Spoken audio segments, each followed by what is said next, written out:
good evening. Welcome to this August 24th special public meeting of the West Orange Board of Education. Mr. Calavano. Roll call. Mr. Alford. Here. Mr. Merklinger. Here. Mr. Rothstein. Here. Mrs. Trigg-Scales. And Mrs. Tunnicliffe. Here. Notice of meeting. Please take notice that adequate notice of this meeting has been provided for in the following manner. That a written notice was sent from the Office of the Secretary of the Board at 4 p.m. on July 1st and August 12th, 2020. That said notice was sent by regular mail to the West Orange Township Clerk and the editors of the West Orange Chronicle and the Star Ledger. That said notice was posted in the lobby of the Administration Building of the Board of Education. Please stand for the Pledge of Allegiance.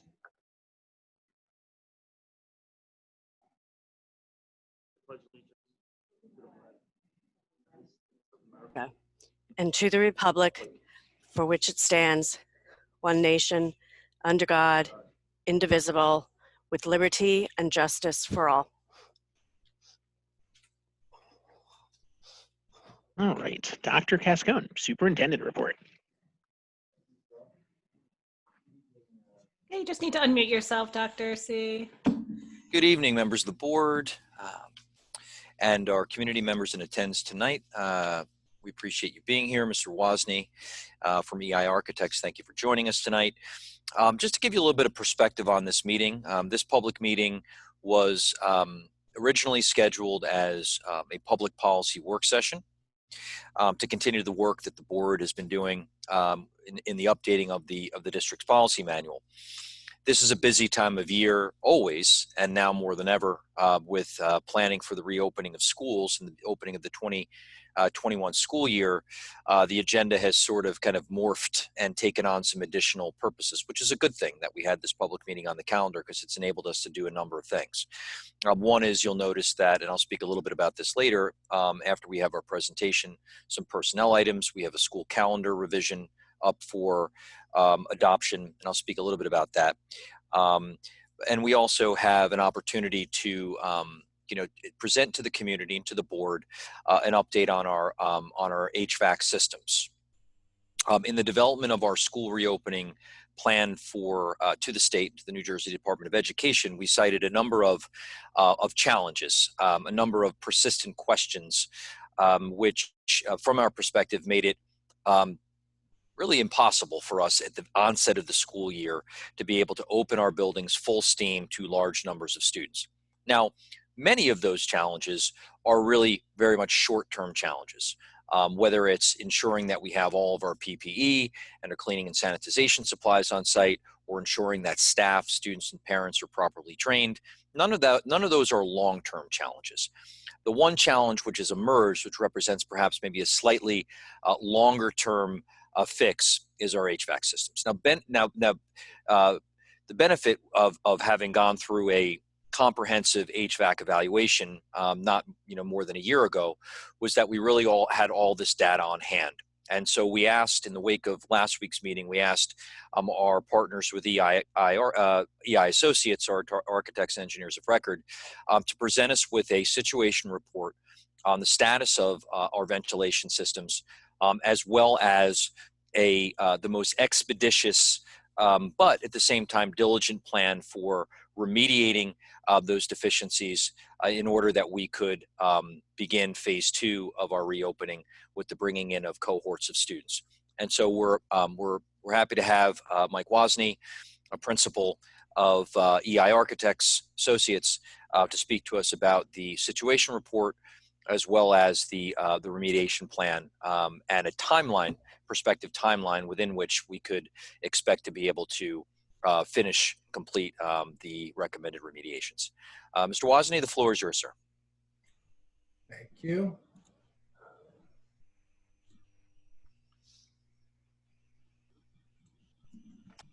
He's just setting up his share screen now. Okay. I think it's 6 slides. Yep. You can see it's a very concise presentation, quick and to the point. So the question that everybody is asking now is, do your classrooms meet recommendations for COVID-19?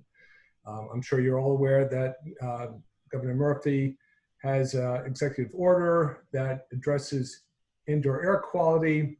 It's a very simple statement. It's to have a plan that ensures that indoor facilities have adequate ventilation.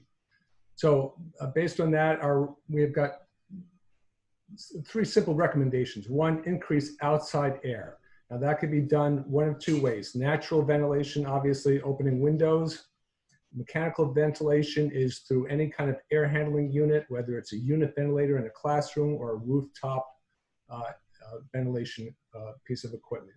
Better filtration is what it sounds like. It's filters that goes on those pieces of equipment. And ionization, which is a technology that helps purify the air.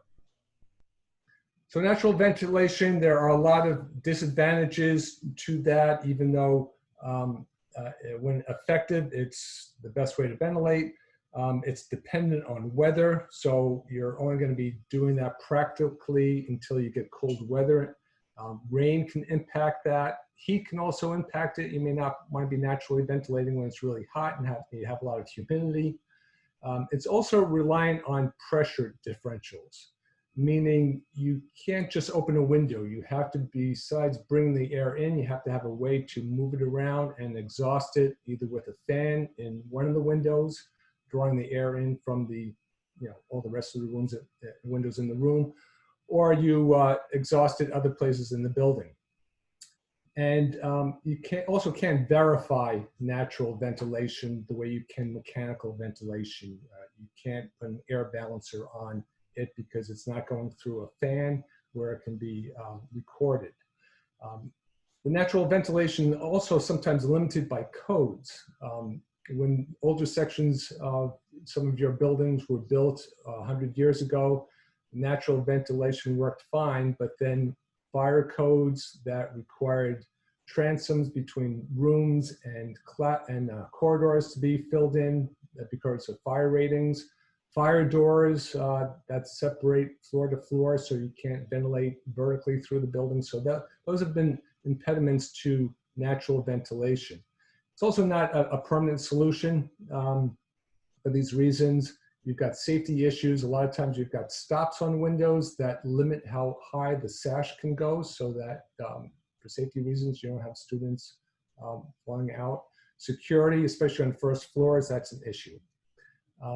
The other big concern is that it's obviously not possible for interior spaces. And district-wide, you've got 16 classrooms and 28 offices that are interior spaces. Filtration, again,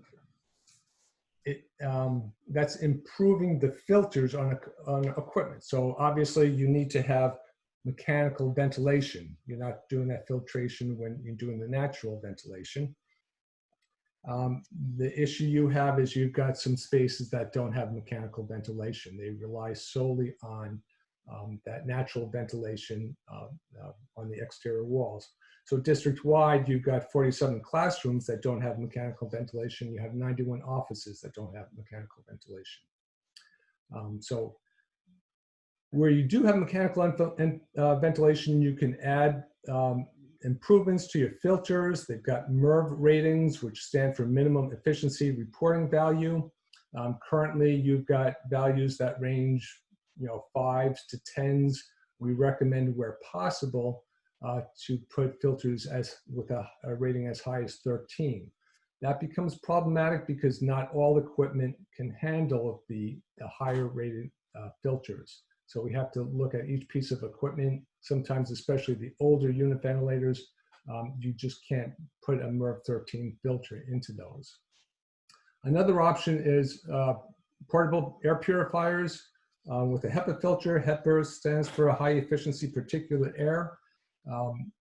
That is different from the MERV. You have to get all the way up to a MERV 17 to actually have a HEPA quality filter. So you're usually not putting HEPA filters in air handlers in schools. But you can get portable units. You can see they're not expensive. You do have options that come with some of these air purifiers that are portable with UV and ionization as well. So needle point bipolar ionization. Now, The technology has been around for a little while. We've actually been putting it in schools because it's an energy saver. It allows you to purify the air that's being filtered through your existing mechanical equipment and reduce the amount of outside air coming in, which saves energy, especially in the wintertime. You don't have to condition as much air by bringing fresh air in. Now, during the pandemic, again, our recommendations are you want as much fresh air as possible. So what bipolar ionization does for you during the pandemic is that it has been shown to be effective against COVID. And that's just recent testing. The technology is used in the airline industry, and the FAA was able to get the virus from the government in order to test it. So this is something that's really come about just in the last couple of months. So, maybe in the last month or two, we're starting to recommend that districts look at the ionization. And again, the portable, you can get ionization in the portable purifiers, but I don't believe that even though it's the same technology, it may not have been tested against the COVID-19 specifically. There are different ionization technologies that have very low or no ozone. That's always a concern. And then we've got some sample costs of what it would take to use this technology in your buildings, about $1,000 per classroom, $3,000 for an average media center, $6,000 for an average elementary school multi-purpose room, and for very large spaces like a high school gym, it might be as much as $10,000. Short-time recommendations, you're probably doing this already. You're adjusting your dampers to increase that outside air. You're upgrading the filters where the equipment can handle it. The needlepoint bipolar ionization is something that can be implemented in a matter of months. You do have to go through the bidding process because it can get expensive, but it's pretty simple equipment to install, and it's available. Once it's ordered, it's like a 2 or 3 week time frame still. Now, just to caution you, obviously, all of this is based on supply and demand, and everybody is starting to become familiar with this technology, and probably school districts all over the country are starting to look into this. So the sooner you act on this, the better. And again, the portable air purifiers are always an option. So these are short-term recommendations, things that you can do between now and November, January, depending on, again, on bidding out and depending on how much you go with the portable units and how much you go with the pieces of equipment that's going to go into your existing mechanical unit. And then lastly, we've got some long-term recommendations. These are things that we've been talking to the district about in the past. We did a long-range facility plan. We've identified some things that should be addressed. And again, it's most importantly, it's those interior rooms and the rooms without mechanical ventilation that should be addressed, both classrooms and offices. And then exhaust. Restroom areas have become a concern for school districts with bacteria when urinals and toilets are flushed. So we're looking more and more at improving the ventilation and the exhaust in the restrooms as well. And then also there's a lot of other equipment that really should be replaced because it's beyond its useful life expectancy. So that is it, and I'm happy to answer any questions. All right. Can start with Mr. Rothstein as usual.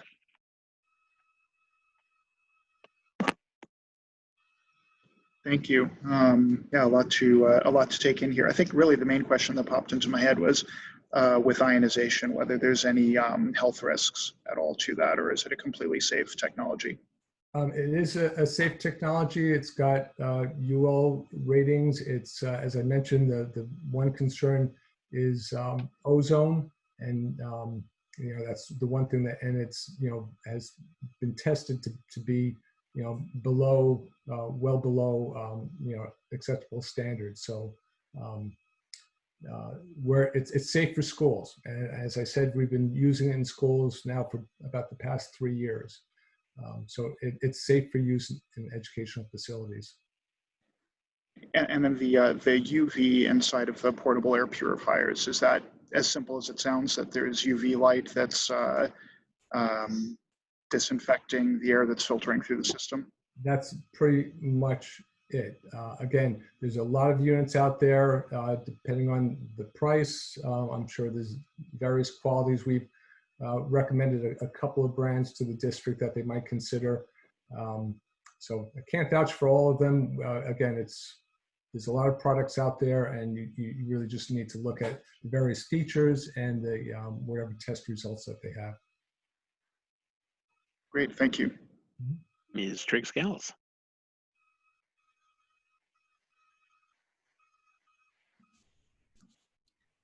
You're muted, Terry.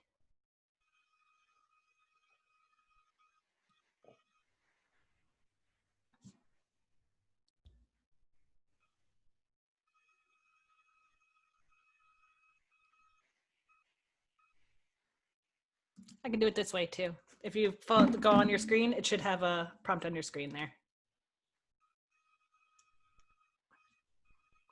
There you go. All right, there I am. I don't know what's happening to me lately. Okay, so actually, Mr. Rothstein, after all of that, asked the same two questions that I had about the ionization and the UV. So, Mike, if you would, repeat what you said about the Merv filters. Right, so the Merv filters, it's obviously the higher the number, the more effective it is. Mm-hmm. What you've got now and what's pretty standard, unit ventilators are in like the 5 range, rooftop units are in like the 10 range. What we recommend, if possible, is get up to Merv 13. That's not always possible. You really have to check with each of the manufacturer's representatives for the various pieces of equipment, because it does,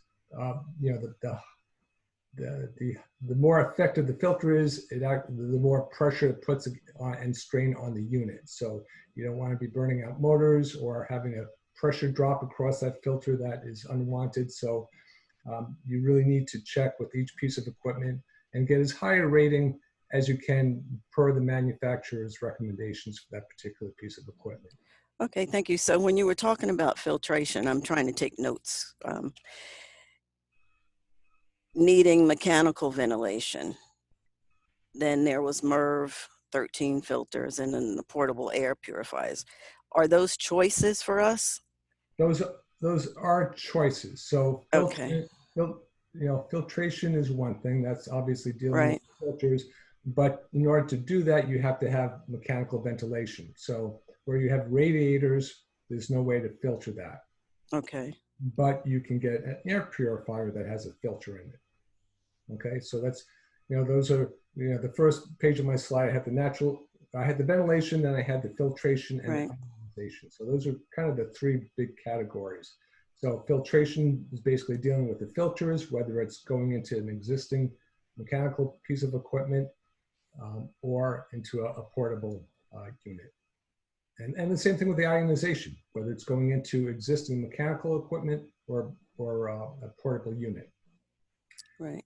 Yeah. And that's where we had the $600 to $800 per classroom for the Right, portable those are the air portable air purifiers. purifiers. Right. Okay. So they're the least expensive short-term solution to getting some ionization into your classrooms. Again, that ionization hasn't necessarily been tested, okay? The way that the permanent ionization does, that we would put into your existing air handling unit. So that's one thing to consider. The other thing is maybe a little bit less effective because it's a small unit. You'd want to put it in the center of the classroom. If it's a larger room, you'd probably need several of them. But it could be an inexpensive short-term solution. Ultimately, as you make mechanical upgrades, it makes sense to put the ionization into the existing mechanical equipment, especially for your newer buildings. You take the Liberty School, that is all fairly new mechanical equipment. It's also centrally ventilated, meaning the air does go from one room to another. It's not isolated like it is in a unit ventilator in some of your older buildings. So there you might want to more seriously consider that permanent solution of the ionization going into that existing mechanical equipment. Right. Did you say hasn't been tested? Did I hear you say that? As far as I know, the ionization that is in the air purifiers has not been tested for COVID. Now, it is ionization, but we're when you're talking possibly being effective against COVID, the technology that we are putting that goes into your existing mechanical equipment that has been tested against COVID. Okay, thank you. That's another thing to consider if you're deciding whether to go with the purifiers or going into your existing mechanical equipment, or you may want to do a combination. If, like I said, if you've got fairly new mechanical equipment and you want to also reap the benefit of long-term energy savings, you might target those newer construction Liberty School or newer additions at the high school and such. You may want to consider putting the ionization into that actual existing mechanical equipment, and then use the portable purifiers where you've got older equipment or you've got no mechanical ventilation. Hey, thank you for that clarification. Mr. Alper, may I jump in? Thank Sure. you. And just to clarify, in terms of the less expensive, if we were purchasing only the portable units, we'd be talking about $700,000 in portable units, between 800 and 1,000 spaces that would need them. So compared to about $1.2 million to do the needle point. And the difference between a technology that's been scientifically tested and proven versus one that very likely, because it's the same technology, serves the same function, but which does not have an empirical scientific study supporting it. Thank you, Mr. Alper. Sure. Just while we're on that topic, I'll jump in. And those numbers, the 800,000 and the 1.2 million, that would be to provide either a portable, or I'm going to call it NPI because that's too many words, in every classroom in the district, or just those classrooms where the existing ventilation isn't maybe fast enough to bring in enough outside air, or? Yeah, I can answer that one. Mr. Wozni is a good teacher. So I think it's, you have to go back to kind of the slide where it was presented. We have spaces are in different states of quality, if you will, or compliance, right? So, the classroom that has functioning windows, that has a functioning mechanical ventilation system, would have a needle point system installed on that ventilator, and we would be fully compliant in that classroom. Okay. You have some classrooms which have natural ventilation in the form of windows, but don't have a functioning mechanical ventilation unit. In those cases, as soon as the window's closed, even with that purification unit in, would be out of compliance because there would be no ventilation bringing fresh air in from the outside. And then you have classrooms that have neither, and offices that have neither windows nor ventilation system, in that case as well, the purification unit would not be of consequence because you're still not bringing fresh air into the room. So what this means is that expenditure would bring, in either way, would bring all but the classrooms which are landlocked and without ventilation units up to compliance. The conclusion, we do have a small number of spaces which, regardless of either of these interventions, would not be in compliance and would not be able to be used for the duration of the year until we put in place an actual mechanical system in that room for about $45,000. That's the 47 classrooms and 91 offices. Correct. Okay. Mr. Scales, you were done when he broke? Okay. Ms. Merklinger. Hi. So just if I could help understand, I know we had done studies of the classrooms in the school buildings when we were looking at this for the referendum. And I just want to understand, has anything changed? I believe, and correct me if I'm wrong, our schools were considered within safe levels by OSHA, I think it was. And so our classrooms are actually safe, but what we're looking at right here, and I just want to clarify, is the ability to get more ventilation, which is what we were looking to do with the referendum. But has anything changed since school's been shut down? And is there any reason to believe that the rooms aren't safe at this point? Well, no, nothing really has changed since you shut the buildings down. Obviously, if they haven't been occupied for a while and you are starting up, you probably do this every school year. You want to run your equipment for a couple hours, make sure everything gets cleared out. But they're basically in the same state that they were in last year. And again, where you've got the mechanical ventilation, you're in pretty good shape. Where you don't, those areas really need to be addressed.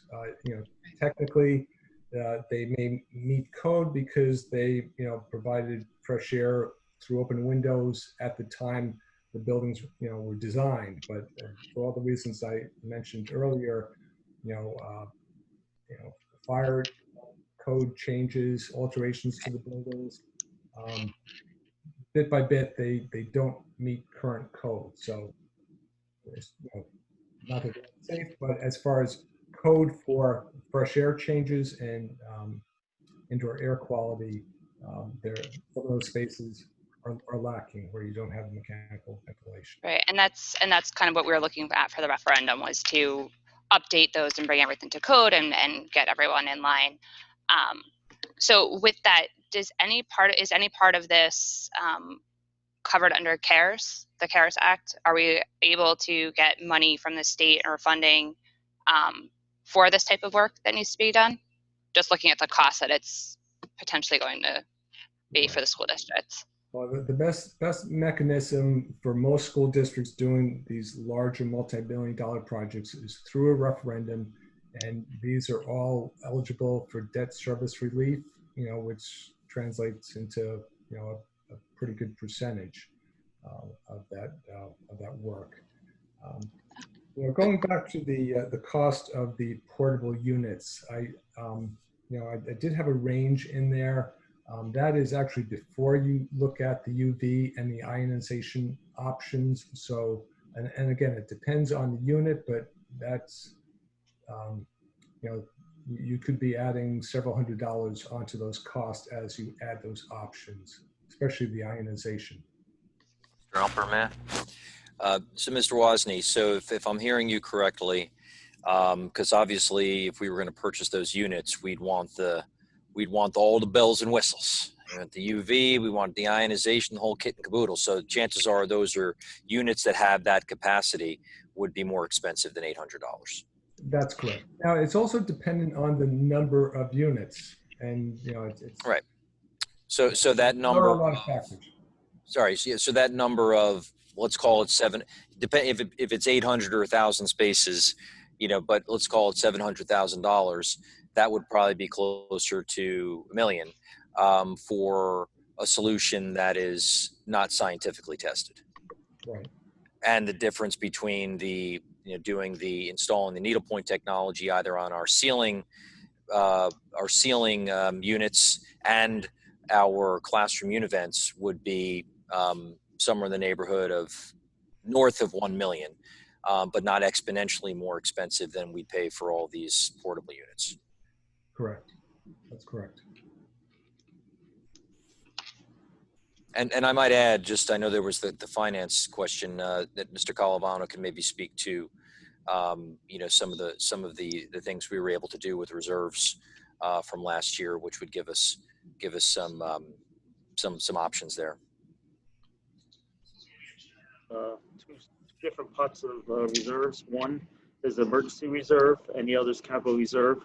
So I could see a capital reserve money being used for a contractor coming in to install, those filters on a rooftop unit. And for those portable units, that'd be something that would have to come out of the emergency reserve. So we should hopefully have proper funding to do either one. We're probably looking at, if we're going to look at somewhere around $1 million, $1.5 million between the two funds, as long as I could use capital reserve for some of the bigger projects, because I can't fund just a piece of equipment out of capital reserve. It would have to come out of emergency reserve. Mr. Calavano? Yes. Do you mind, Mr. Alper? Mr. Calavano, the work that would be performed on these single units in the classrooms would also qualify under capital reserve? Yes. Okay. So in other words, if we were to utilize, exclusively the needlepoint solution, all of that project could conceivably be funded out of capital reserve. Correct. If Provided that you had enough. Provided there was enough, but or we could utilize a combination of both for contracted services and equipment. Okay. Thank you, Mr. Allen. Ms. Markinger, you have more? Yeah, of course.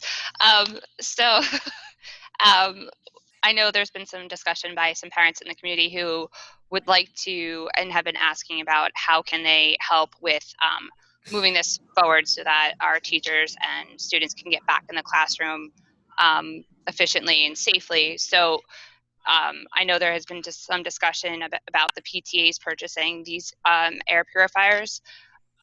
Would you suggest that we ask the PTAs to hold off at this point if we're going to consider doing these projects?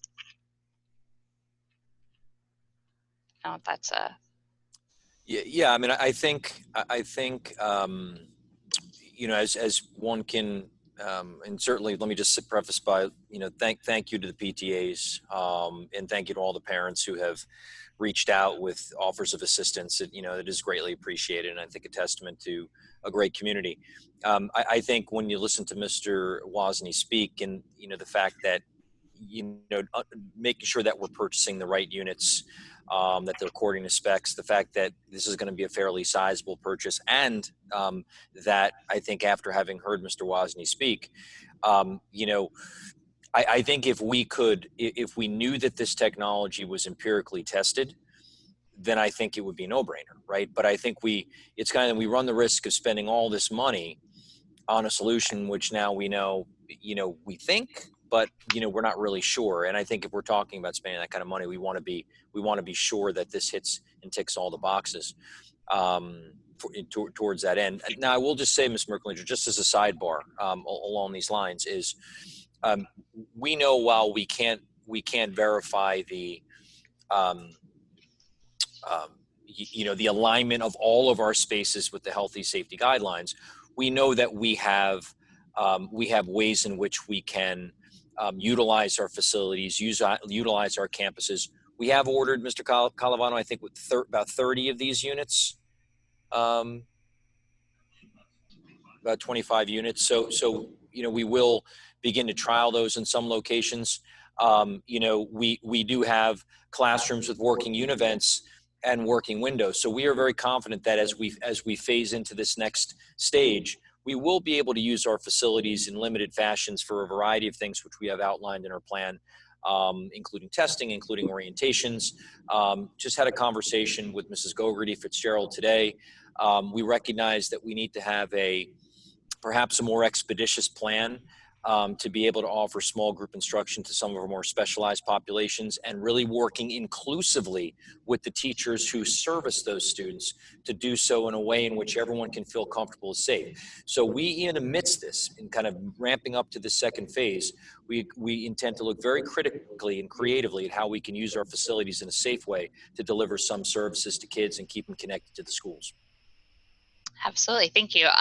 No, I think I've already seen and heard a lot of really great things that have been going on in the planning, so I appreciate that. Just in terms of timeline, I know Mike had mentioned it could take months. He mentioned, our plan right now says November, we're going to be hopefully back on site in our schools with the hybrid model. But Mike did mention January, and I think that might have given some of our parents some angst, because I think everyone's looking to get this done expeditiously and get back on site as we can. So in terms of timeline, do we have an idea of when we're going to start this process, how long the bidding process will take, and then with that, once the bidding process has been completed, do we know how long that work would potentially take, and are we looking to maybe open the elementary schools first and phase it in as elementary schools, middle school, high school, knowing that our high school students are able to work virtually on their own, and whereas our elementary school students probably need a little bit more assistance. So just wondering what we're looking at in terms of specifics, because I think that's something, especially our working families are trying to figure out, okay, when can I adjust my work schedule? What am I looking at in terms of letting my my boss know what's going on in our school district? So just wanted to get some maybe not in stone dates, but just looking at what that time frame looks like to help our parents understand better about it. Mike, let me just interrupt you for 1 second. Mr. Calavano, do you want to take the bid process part of that question? Mr. Wozni, if you want to take maybe the scope of work and timeline, and then I can answer the part about how we may stage in, in other words, get certain facilities online before others.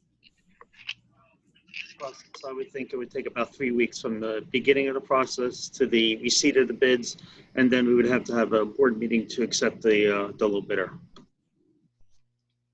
All right, so from a design standpoint, we do need to go back through the buildings and identify your pieces of mechanical equipment that would accept the ionization, mainly because when we did our facility assessment, those are the areas where things are fine, where you've got the mechanical ventilation. We focused a lot on the other spaces that would not have equipment that could accept the ionization. So we do that field work, about a week of that, 2 or 3 weeks of design work, and then we would have the bid documents. But the ordering time's pretty quick. That's about 2 weeks. So once you have a contractor on board, that equipment, it can be on site in 2 or 3 weeks. And then the installation is not that complicated. It could even be done with some of your in-house personnel. The reason being, the electrical work is already at the unit. You're tying into that work and into that existing electrical infrastructure that's serving the unit. So it's not that complicated of an installation, and it's not that disruptive either. To the operation of school, if you decide to open or use rooms before you've got the ionization in it.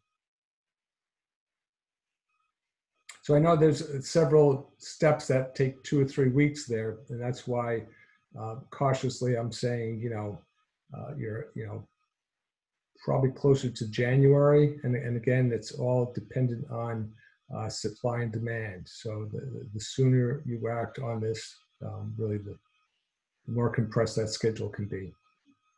I would just close that. I'm sorry, Ms. Merkel, that answer out, which the priority would absolutely be, in terms of the timeline for the work to front load the project with our elementary schools and get those online prior to the others.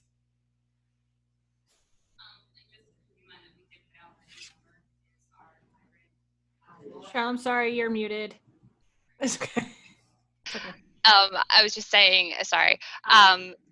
We've kind of put out there that, and while it is a working draft, and I understand that, we have put out there that November is our time frame. So it sounds like we'd have to move on it like this week. So is that feasible to do? We're ready to start immediately. Okay.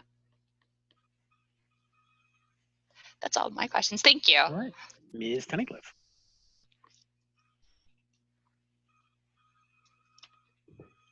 Okay, thank you, Mr. Wozni. I had another question about the Merv 13 filters. Do we have an existing inventory of how many of our mechanical ventilation systems could accept Merv 13 filters? I would say Bob Siggy probably has a pretty good handle on that. Okay. I know he knows what filters he has, and I'm pretty sure he's pretty much on top of that, and probably knows how far he can go to make those improvements.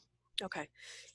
Can the board get an inventory from Mr. Siggy and on which which of our systems can take the MERV 13s? Because it sounds like we would have to do a combination if the needlepoint only can be done in newer buildings or buildings with upgraded systems. So we could only do the ionization possibly in Liberty and the newer sections of West Orange, but then you're going to follow up and look at all the other buildings as part of Right. I was just suggesting that as a hybrid, if you wanted to go with some of the air purifiers, the portable ones versus permanently installing it. But really, any piece of mechanical ventilation could accept that permanent solution. So even a building that's got a unit ventilator that's 60 years old can still accept that ionization.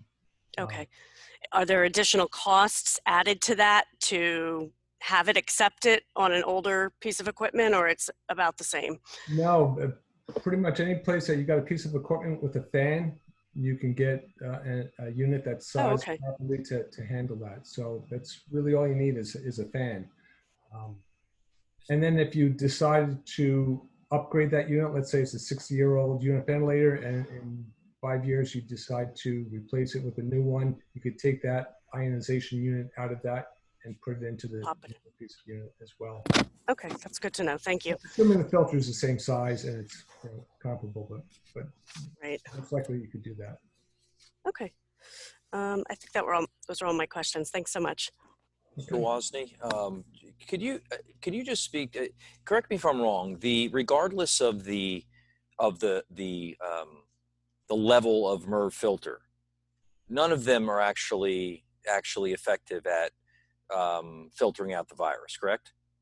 That's correct. Until you get up to a MERV 17, and that's not really that practical. Again, if you're having difficulty getting even a MERV 13 into some of your equipment, going up to 17 is going to be even more difficult. And I have to say, when you get to those higher ratings, because you're collecting more particles, you're going to want to be changing your filters more frequently. Right now, you might be changing them quarterly, 4 times a year. Especially during the pandemic, you may want to be upping that to, once a month. So all that gets more expensive. The higher the MERV rating and the more frequently you're changing those filters, obviously that gets more expensive. What's the average cost for a MERV 17 filter per unit? That I would have to defer to my mechanical engineer. Okay. And again, I'm sure Bob Ziggy's been purchasing a lot of these units. I do want to just backtrack on the that MERV 17. MERV 17 means it is considered a HEPA filter. Okay. It is still not addressing COVID. Okay. The only technology that we know of that addresses the COVID is the ionization. Okay. Mike, what's the noise like on the portable purifier units? They all have different noise levels, and again, if you're shopping around for them, that's another factor. The size, how much space it's taking, the noise level is dependent on what kind of speed you have the fan setting on. So it has a range. So it's it's kind of like a window unit, air conditioning window unit. You can kind of control that to a certain degree. Gotcha, because I know you'd mentioned earlier that you might want to put, if you have one in the classroom, right, maybe in the middle of a classroom. So I'm picturing it, right next to somebody's desk. Right, but that's similar to, again, it's even similar to a unit ventilator. The student who's sitting right next to that unit ventilator when the fans. Well, yeah, true. Yeah. The ionization, I know you say the ozone's within an acceptable level. Is that also okay for a teacher, let's say, who's in the classroom all day, as opposed to a student who's in there for 45 minutes, maybe? Yes. So it's not like an overtime accumulation problem. Correct. Gotcha. So if you take one of our existing classrooms where there's a univent that's in good working order right now, one where, a year ago, maybe not, last winter when students were in school and there were 20, 25 kids in the classroom without masks, that with the windows closed, there would have been a CO2 level of, let's say, under 1,000 ppm. So a good working univent. Does that classroom need an ionizer attached to it in order to be COVID safe for a hybrid model where you have 6 to 10 masked students in there, or do you not need anything in a room where the airspeed, where the unit is in good working condition? Well, everybody says dilution is a key issue when dealing with the COVID. So outdoors is best, and the next best thing to outdoors is dilution, meaning a lot of outdoor fresh air. So Yep. if you can do that, open windows, open the damper on that good unit ventilator. You're basically you're reducing the potential. That's all you can say you're doing with any of these measures that we're talking about. You're reducing the potential. The ionization is just another way of doing it, especially if you've got some circulation issues to begin with. In a case where the circulation is good, you don't necessarily recommend an ionizer in every case. I wouldn't say that.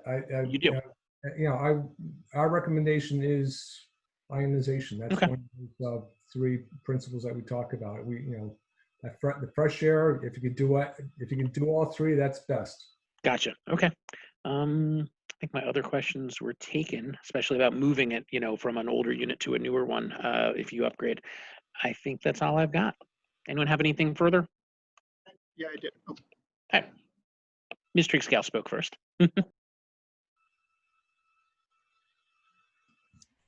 You're muted, Terry.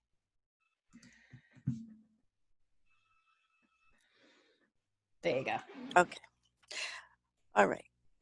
So I'm trying to put all this in a little basket that I understand. So would it be penny wise and pound foolish to buy these portable air purifiers that are not COVID tested, as opposed to spending more money and getting the needlepoint, which we know are tested? Does that make sense? I understand the question, and what you need to weigh into that equation is how quickly can you do this. If you're talking about having it delivered before November 9th versus January, that's really a decision that So it's really time and availability, because other districts are doing the exact same thing right now. Lots of them are. Right. It's how quickly you want to have that ionization and how permanent of a solution are you looking for. And that's why you may want to think of it in terms of, a room by room, endeavor, because in some cases, depending on the way your existing equipment works, you may want to do that permanent solution where you've already got the infrastructure to handle it, and where you don't, go with the portable solution. So you might look at a combination. So a combination. Yeah. Okay, thank you. That's helpful. Mr. Rothstein. Yeah, sorry, I got a little bit confused at one point in the conversation here and I wasn't clear. Are there any classrooms or offices that will, regardless of what we do right now, because of lack of ventilation or whatever other reasons, that will not be able to be brought up to code and usable in this time frame? And if that's the case, has our reopening plan taken the loss of those classrooms and offices into account? And then one more follow-up question after that. Right. So, again, the problematic spaces are in 2 categories. The spaces that have natural ventilation but no mechanical ventilation, and then there are the interior spaces. Interior spaces, you probably don't want to be using those until you've got ionization or some form of mechanical ventilation. The ones that do have natural ventilation, that's, again, it's, you've been operating with your buildings without the mechanical ventilation. It's just now different circumstances. You might have, you might be wanting to improve that indoor air quality and have less students in there. So it's, but I think your question is whether the short-term solution doesn't address, that mechanical ventilation issue in either one of those categories. And our long-term recommendation is to provide mechanical ventilation to all of your spaces. And so, Mr. Rothstein, in answer to your question, so just to give you a breakdown by building, there are, and this is landlocked instructional spaces, not offices. 2 at Gregory, 4 at Hazel, 3 at Mount Pleasant, 2 at Kelly, 1 at Redwood, 2 at Washington, 2 at Edison, none at Roosevelt, the high school, St. Cloud, or Liberty. And so, in answer to your question, yes. I mean, we haven't gotten to that stage yet, but that would be the next step. Would be to look at how the loss of these spaces would contribute to a decrease in daily occupancy, even once we've gotten to that hybrid model. Yeah. So there's that 47 number is divided up into two separate groups. One is classrooms that have windows but no mechanical HVAC, and those classrooms that have neither. Yeah. And then the second question that I had is maybe directed at Mr. Calvano and Dr. Cascone. So if we use CAP funds and emergency funds to address all of this, are we displacing any spending that we had planned on doing out of those funds? Or is it available for use at this time? And what is if we're displacing anything, what's the impact on other programs? It's not designated for anything. We were finally our first year that we're able to put money away in capital reserve. So the funding's there. And it's like, you know, at home, when you have extra funds, always something comes up that you have to spend it. So here we are. Thank you so much. All right. If no one else has anything, we'll move on. Thank you very much, and appreciate it, Mike. Okay, my pleasure. Let me know how you want to proceed. We'll be happy to help you. All right. Thank you, Mike. Okay, bye now. Dr. Cascone, do you have anything else in your report? Yeah, I do, Mr. Elper. I just wanted to, so I imagine, you know, for the board and for our community members, like how do we put tonight's presentation in perspective in the context of the school reopening plan and what this means for, you know, September and your children and our staff. So I want to talk a little bit about that. I think that's a good segue to talk about one item which is on the agenda tonight, which is a revised school calendar. And the school calendar has been revised to account for our reopening plan. And what you'll see here is that we built in an additional 4 days of staff development at the onset of the year. When you look at what we have planned for these 5 days, I mean, every day is packed. And it's packed with collaborative meeting time of grade levels. It's packed with technology staff development, all with a critical eye on September 14th, the first day of virtual instruction, for our teachers to be as confident and comfortable and capable to deliver the best virtual instruction they can. This calendar does obviously reflect the change for the first day of the school year to the 14th. That necessitated us to find 4 instructional days elsewhere in the calendar whereby previously they did not exist. And the way we did that is we reclaimed Election Day, which was actually easy because Governor Murphy ordered the schools closed anyway and only virtual instruction. So we recouped 1 day there.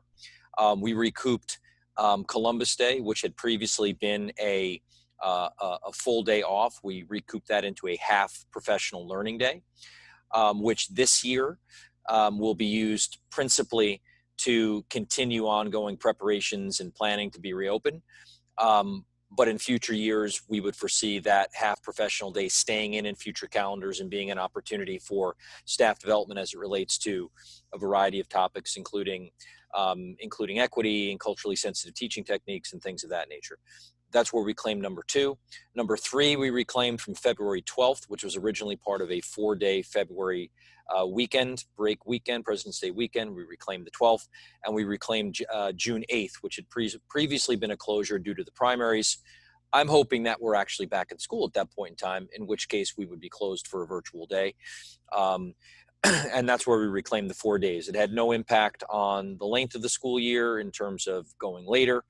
And it's given us vital time at the onset of the year to prepare for instruction. Just so you know, and I'm speaking primarily to the parent community, it's that week of the 14th, in which time we will not only deliver many of our orientations, but it's also during that week that we will arrange for curricular and instructional supply pickups at the school, as well as technology pickups for any students that may have still not gotten them. We envision most of our technology. Our goal is to have all that distributed by September, Friday the 11th, but anyone who, for whatever reason, has not gotten them can pick that up with their other supplies on the 14th. And we really see that week of the 14th being not unlike the first day of school and the first week of school usually is, an opportunity to get acquainted with your teacher, an opportunity to understand and kind of what this year means and getting off to a good start, and also obviously the delivery of some content,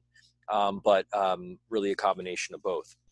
So that calendar is on the agenda for tonight for approval, and we are hopeful that it will be approved because we are already hard at work planning for those days, and it stands to be a very productive opening to the school year.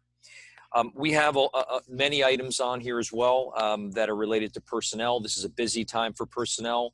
Appreciate the board's willingness to add personnel for action tonight, not only for ongoing retirements, leaves, but this is critical. You'll see a number of appointments on this agenda, not the least of which is the appointment of a sizable team of staff members, of teachers who will be serving on PD planning teams. These are similar to the group that we brought together when we cut over to virtual in the spring, that worked throughout the spring break vacation to prepare the e-platform. And in this case, they will do the same, but will be focusing particularly on creating tutorials, not only for staff, but also for parents and for students. That can be used to train all those stakeholders on how to most effectively and efficiently operate within this virtual model. So we're really looking forward to getting those folks going with those initiatives. We also have quite a bit here on policy, and I just want to brief the board on some revisions that were made subsequent to the original packet going home. We did make some adjustments to the attachment for mandated, and what we did there was there were on the original attachment there were some policies that were placed back on for second reading and adoption, which in fact had already been adopted at, I believe, the June 22nd meeting. So those were just pulled off because they had already been approved. We added a number of policies in the as-is column from the 3000 series, which Ms. Trigg-Scales and Mr. Tunnicliffe had reviewed. We only moved forward those which either were not tagged for any additional review, or policies for which there did not exist a West Orange policy presently for first reading. We also moved forward the 7000 series with the exception of the 3 policies which were noted at our last policy work session in need of further review. And the 6000 series, the finance section, we moved forward all but 3 policies which have been retained for further review. And you'll notice on the updated spreadsheets which we sent you, we've kind of revised the various statuses that these policies are in. You'll see that we're getting towards the end for our mandated. We only have a handful that are presently either in administrative review, legal review, or are due for to be forwarded back to Strauss-Esme to making the suggested edits. That would probably be an appropriate segue. That when we do go into the public policy work session, we are pleased to have Phil and Sandy Nicastro from Strauss-Esme here tonight to engage with the board on a number of kind of high-level planning questions. So we thank them for being there and look forward to their participation later in the meeting. Finally, and actually not finally, we also have, as kind of forwarded to us by Strauss-Esme, Strauss-Esme has been a very helpful partner as it relates to promulgating new policies that account for the many new procedures and protocols that come with the reopening of schools, whether it be contact tracing or the like. And you'll see that under first reading is the restart and recovery plan policy, as well as the remote learning option for families, whereas we needed a policy for that as well. That'll be for first reading, and we'll really take a deeper dive into those during the public work session. There have been some updates to those policies, which will also be shared. And finally, we have a second reading of our non-discrimination, equity, and cultural proficiency. And I will say it is a policy. We have been calling it a bylaw, but upon receipt and review of previously the bylaw by board council, their recommendation is that this actually be moved forward as a policy. So it will in fact be a policy. And we are really coming, I think, to the close of our edits on that. We will put that through one more inclusive conversation and feedback loop with the board during public work session. And then we will be prepared to approve that at the August 31st meeting. So that just provides the board with some of the context for the revisions that were made, as well as our community, some of the work and the things on which the board will be voting and working tonight. Mr. Alper? Great. Dr. Kesko, just one question with the related to the calendar. Do we have a sense of when families will be finding out who their teachers are this year?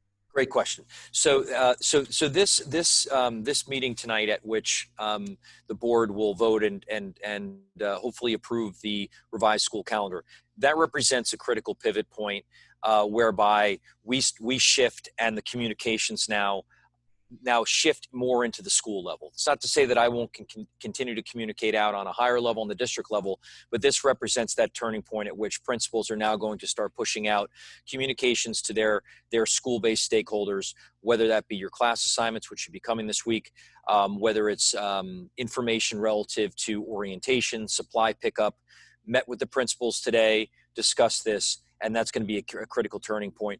I held off on advertising September 14th as the first day of virtual school because it would not have been official, and won't be official, in fact, until the board actually votes tonight on the calendar. Gotcha. All right, thank you. Can I ask one more quick question? Sure. Why not?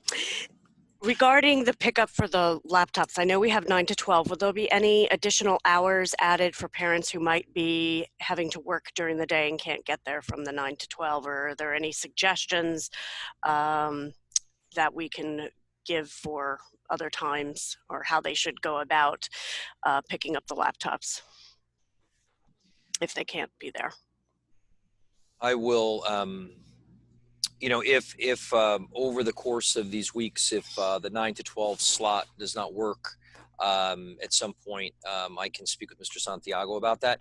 I do also think that at the bare minimum, they would have an opportunity to, what we've indicated is any laptops that have not been claimed as of the end of the week of the 8th would be labeled and available at the schools. Okay. With the child's name for the parents to pick up. And I would imagine that would be a much more flexible time, because knowing our building principals, particularly the week before school, they're going to be there at least until 4 or 5 o'clock.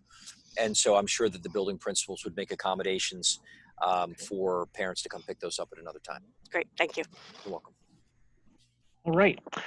Public comment. We just have the one section for public comment tonight. There's not separated agenda comment and regular comment, so this is your one shot. If you would like to participate, just click the thing to raise your hand. Lauren will give the full instructions. When you come in, be sure to give us your name and your address. You'll have 3 minutes. Please stick to your 3 minutes to discuss any topic you'd like. Thank you very much. Yes, if you would like to speak, you can press the raise your hand button located at the bottom of your screen. If you don't have one, you may just touch your screen if you have a tablet or your phone. If you're one of our call-in patrons, it is *9. This will put you into the queue. You do not have to press it again. And again, you do not have to wait for anyone to stop talking. Hit the button as soon as you can, and you will be put in a queue. So at this time, Melinda Huerta, if you can please follow the prompt on your screen, please. Hello. Hi, Melinda. How you doing? Hi, how are you? Melinda Huerta here, 17 Park Drive South in West Orange. Well, obviously, I'm sorry. I have a question about, Dr. Casson, have you considered doing any of the special Board of Ed meetings or having a special session, perhaps even with alongside Miss Menendez in Spanish for the Spanish speaking families. That's all that I have today. Thank you. Thank you. Okay, thank you. Is there anybody else who would like to speak? It's the raise your hand button at the bottom of the screen. Okay, thank you. Sandra Mordecai, if you can please follow the prompt on your screen. Sure. Hi. Hi, good evening. Sandra Mordecai, 516 Pleasant Valley Way. I just have a comment to make. I want to thank Coach Felicia Blake for her service to our district. And I just want to, I don't understand what this board is doing. You can keep talking about Black Lives Matter, but you cannot keep replacing people who have worked and dedicated several years to the district. This recent replacement of this coach is also in violation of your nepotism policy. And I'll read the section that applies.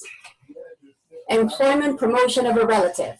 The Board of Education, in order to avoid both the reality and the appearance of conflict of interest in employment, will not appoint a relative. Skip down to the part that really applies.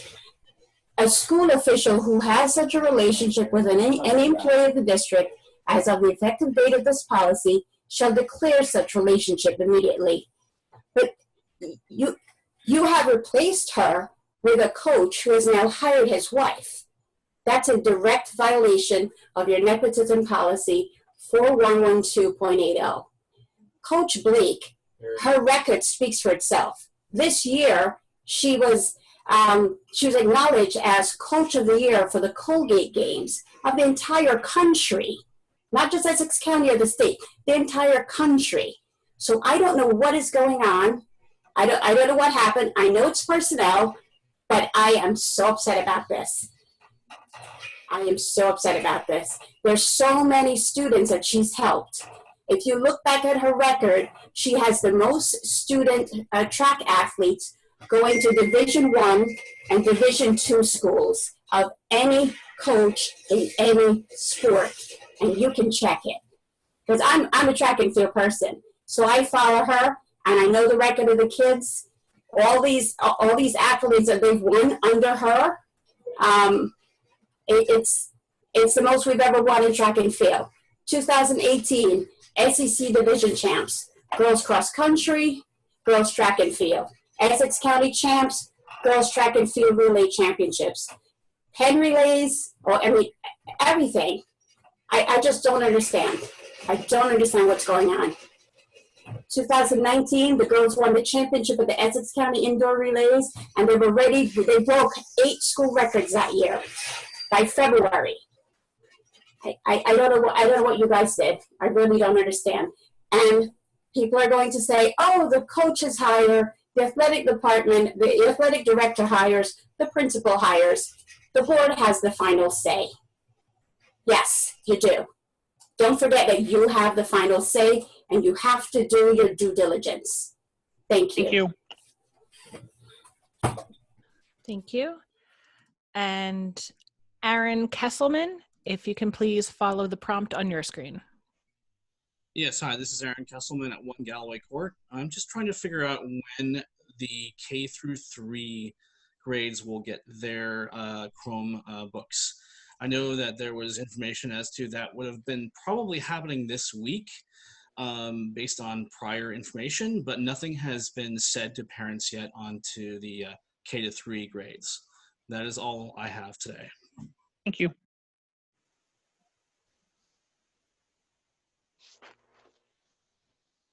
I muted myself. Look at that. Do we have anyone else at this point who would like to speak? We have no other people raising their hand. Thank you.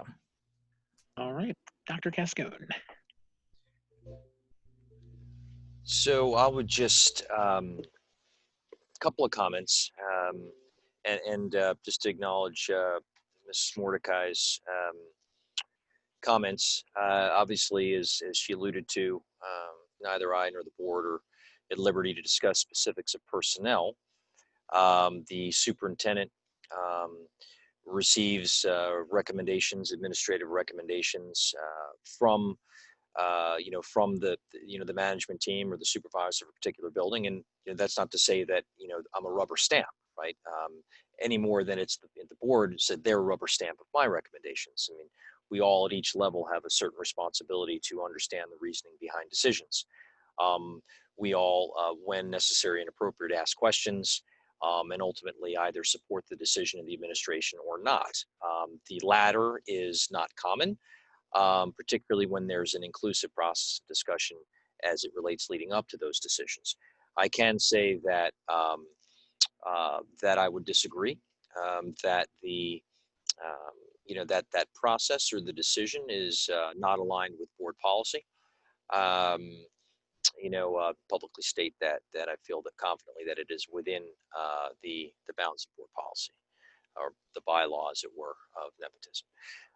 As far as the Chromebooks go, appreciate the question. We will be launching that distribution next week. That distribution will continue throughout the week of the 8th and leading up to that first day. So we're very confident that by the 11th of September, Friday, that we will have been able to distribute, those Chromebooks, certainly to any folks who are keyed in and are getting the communications. So you could expect that communication will be coming out shortly. But I have made a note of it, and I will follow up with our director of technology to confirm when that communication will be going out. That's all I have, Mr. Elman. All right, great. Sure. Oh, yes. I think, how could I forget that? Ms. Huerta, I appreciate that. I think it's a fantastic opportunity to do some bilingual sessions, and I will speak with Mrs. Domendes about that. Additionally, the board president made a recommendation, which I think came to him from some community feedback, which is to start to expand upon some of these town hall panel discussions that we have. I mean, they've been largely on the district level, but I think doing some that are tailored for elementary parents, that are tailored for middle school parents, it was a great suggestion. And so I'm going to be speaking with the team this week on starting to kind of program some of those in the upcoming weeks to provide additional supports for parents to prepare for the school year. But I think that's a great idea, Ms. Huerta, and I will speak with Mr. Mendez about that. Thank you. All right, great. Let's do some policy. First up, we're going to do some first readings. May I have a motion for a first reading of the policies on attachment 1 and the restart and recovery plan policy and the remote learning options for families policy? I'll motion. Would someone care to second? Second. All right, Mr. Calabano.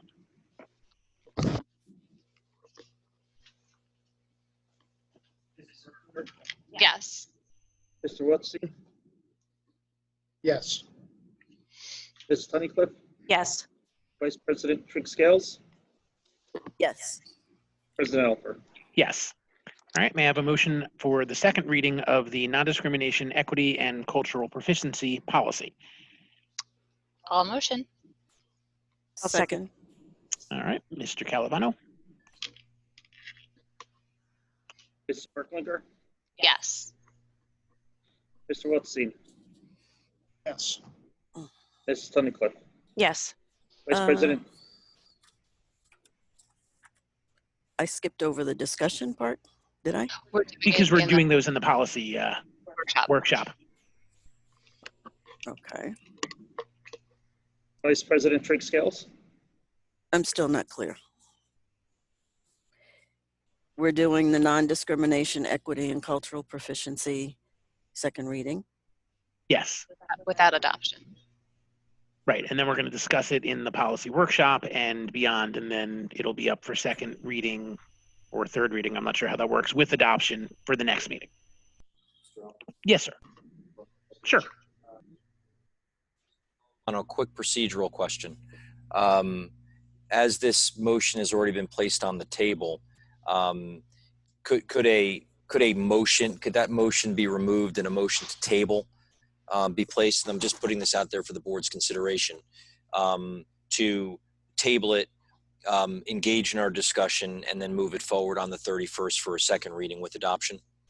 It's cleaner that way. And this way you don't feel as if you're voting on something without having an opportunity to give feedback. That's my problem, because there's Mhm. something that was deleted and I have an issue with that. So Yeah. I can't approve it.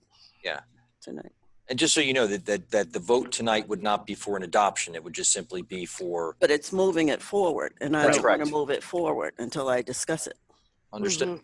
So Mr. Calavano, from a procedural standpoint. So Vice President Scales, would you like to make a motion to table it? I'll make a motion to table it until we have the discussion. Do Okay. we have a second? Sure, I'll second. All in favor? Aye. I, Anybody opposed? Okay. All right, so that one's tabled. So now may I have a motion for second reading and adoption of the policies on attachment 2? I'll motion. Second. All right, Mr. Calavano. Mrs. Merklinger? Yes. Mr. Rothstein? Yes. Mrs. Tunnicliffe? yes. Vice President Scales? Yes. President Alper? Yes. All right, may I have a motion for personnel items 1 through 5? So moved. I'll second that. All right, discussion. Congratulations to Clara Leggero on her retirement from high school. Any further discussion? Seeing none. Mr. Calavano. Mrs. Merklinger? Yes. Mr. Rothstein? Yes. Mrs. Tunnicliffe? Yes. Vice President Scales? Yes. President Alper? Yes. All right, business office items 1 and 2. May I have a motion? I'll motion. Second. Any discussion? I was just wondering if maybe Dr. Cascone and Mr. Havano could just speak to a little bit about what these two items are for our folks that may not be familiar with the resolution between our Board of Education and the County of Somerset. So on the first one, like others, we're joining co-ops so we can actually obtain a better price as a large group of school districts, or in this case, school districts and townships. The second item is the approval of WB Mason. So if you recall, we're actually ordering tents, so we can get a better price with WB Mason as a Somerset co-op than going to WB Mason by itself. So that's why we're approving both these resolutions this evening. And this is probably one of 6 or 7 co-ops that we actually belong to. Great. And a quick question on in the same vein is Somerset is a new vendor for us or a new co-op for us. We have not used them before. That's okay. correct. And we have 6 or 7 that we use now. Yes. Okay, great, thanks. All right. Mrs. Merklinger, Yes. Mr. Rothstein, Yes. Mrs. Tunnicliffe, Yes. Vice President Scales, Yes. President Alper. Yes. And miscellaneous item 1. May I have a motion? So moved. I'll second. Any discussion? All right, Mr. Calavano. Mrs. Merklinger, Yes. Mr. Rothstein, Yes. Mrs. Tunnicliffe, Yes. Vice President Scales, Yes. President Alper. Yes. All right, policy workshop time.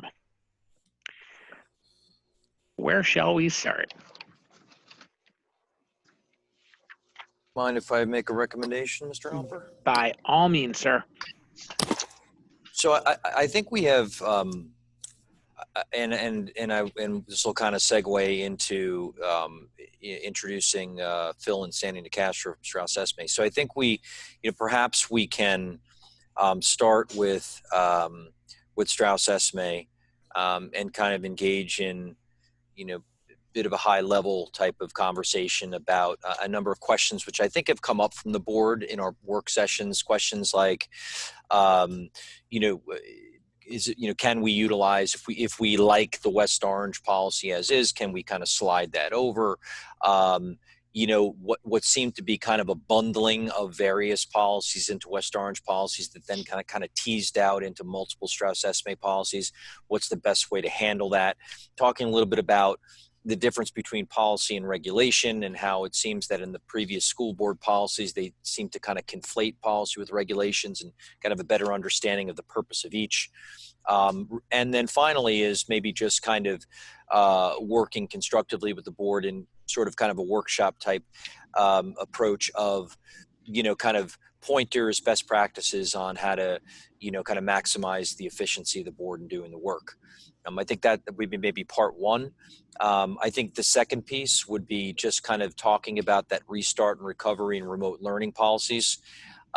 They've been shared before. But we'll need to do a fairly quick turnaround of these policies for the August 31st meeting. We'll need those in place to commence our remote learning, and we don't have another board meeting until the 21st. So we'd have to have those in place prior to our students beginning remote learning on the 14th. And then perhaps we'll conclude with, last but certainly not least, is having further discussion about the equity policy. Does that seem reasonable, Mr. Alper? Okay. So then, Ms. Groff-Tisa, if you would, at this time, if you could admit Phil and Sandy into our meeting. Absolutely. Sandy, just make sure don't touch anything on your screen. You're going to be coming over as a panelist. And then, I don't know if they're on the same computer because I don't see Phil's name, but I'm going to see if they are. There we go. I'm going to have them start their video and unmute.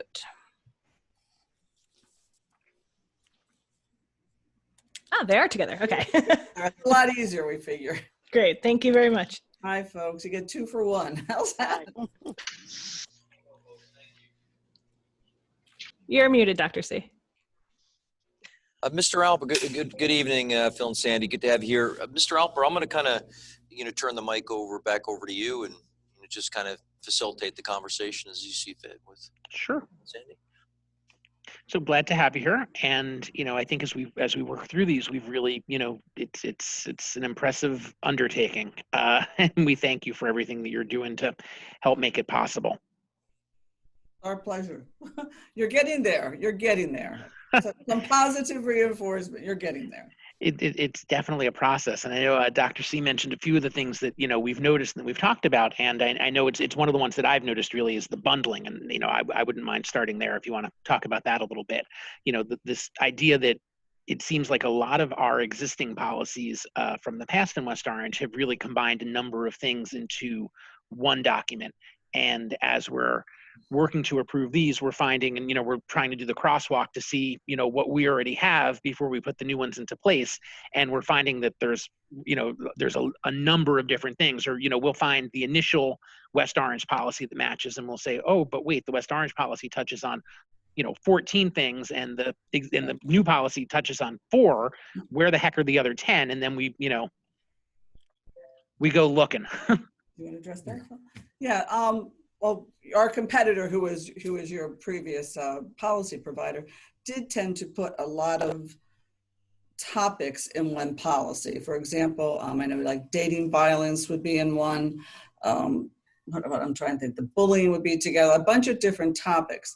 However, when the statutes or codes change on those specific topics, then you would have to change that whole policy.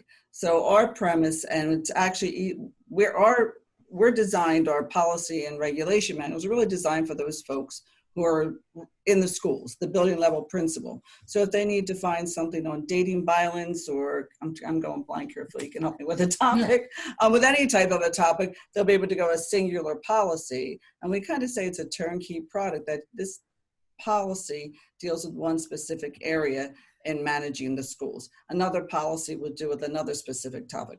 If not, if you read through someone, it's like, oh, why is that in here? It's almost like, well, this is something new you have to you had to put into the policies. It was kind of just stuck in another general area. So we're not bashing anybody other services, but to us, and Phil as a retired superintendent, and as an ex-educator, we can tell you that it's more difficult to find those topics and those other policies than to have, especially things that are mandated by statute and code. Other things that could be something different, but things that are statute and code driven, we prefer to put them in separate policies. So again, for updates in the future, or also for the general practitioner to be able to handle how to find a topic.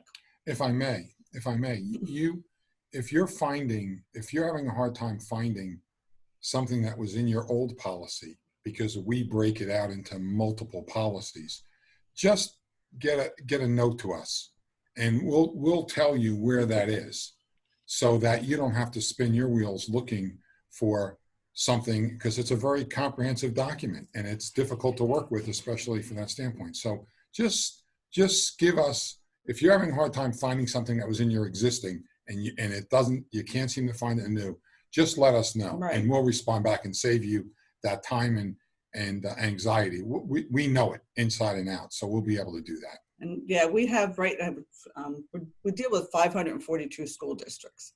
So we've been out there. So if it's a problem for you, well, you know, we know where it is. We could probably find, you can probably tell me a topic, and it's kind of strange or sad or good that we could probably tell you a corresponding policy number where you would find that information. So we could help you do that. Or we could even go back to the original working papers when we sat with some board members and district administrative team, you know, where we put that information to. So we don't want you to waste any extra energy. This is what we do every day. So we're happy to help you with that too. Mr. Alper, cue the policy quiz. Let's throw it in. We get two numbers, maybe. We're getting more and more and more. That's pretty funny. Yeah, you know, I think it's just a stylistic difference, and I don't think it's necessary. I think it makes a lot of sense this way. I think that it's just that when you're in the process of moving from one to the other, it's a stark difference, and it's a job moving from the one to the other. It is. But I think we're doing pretty well with it. I think you are. I was talking with the superintendent earlier this week or last week, and we talked. I said, you know, I know it's a process, but realize, I went back in your documents, you only received the draft last September.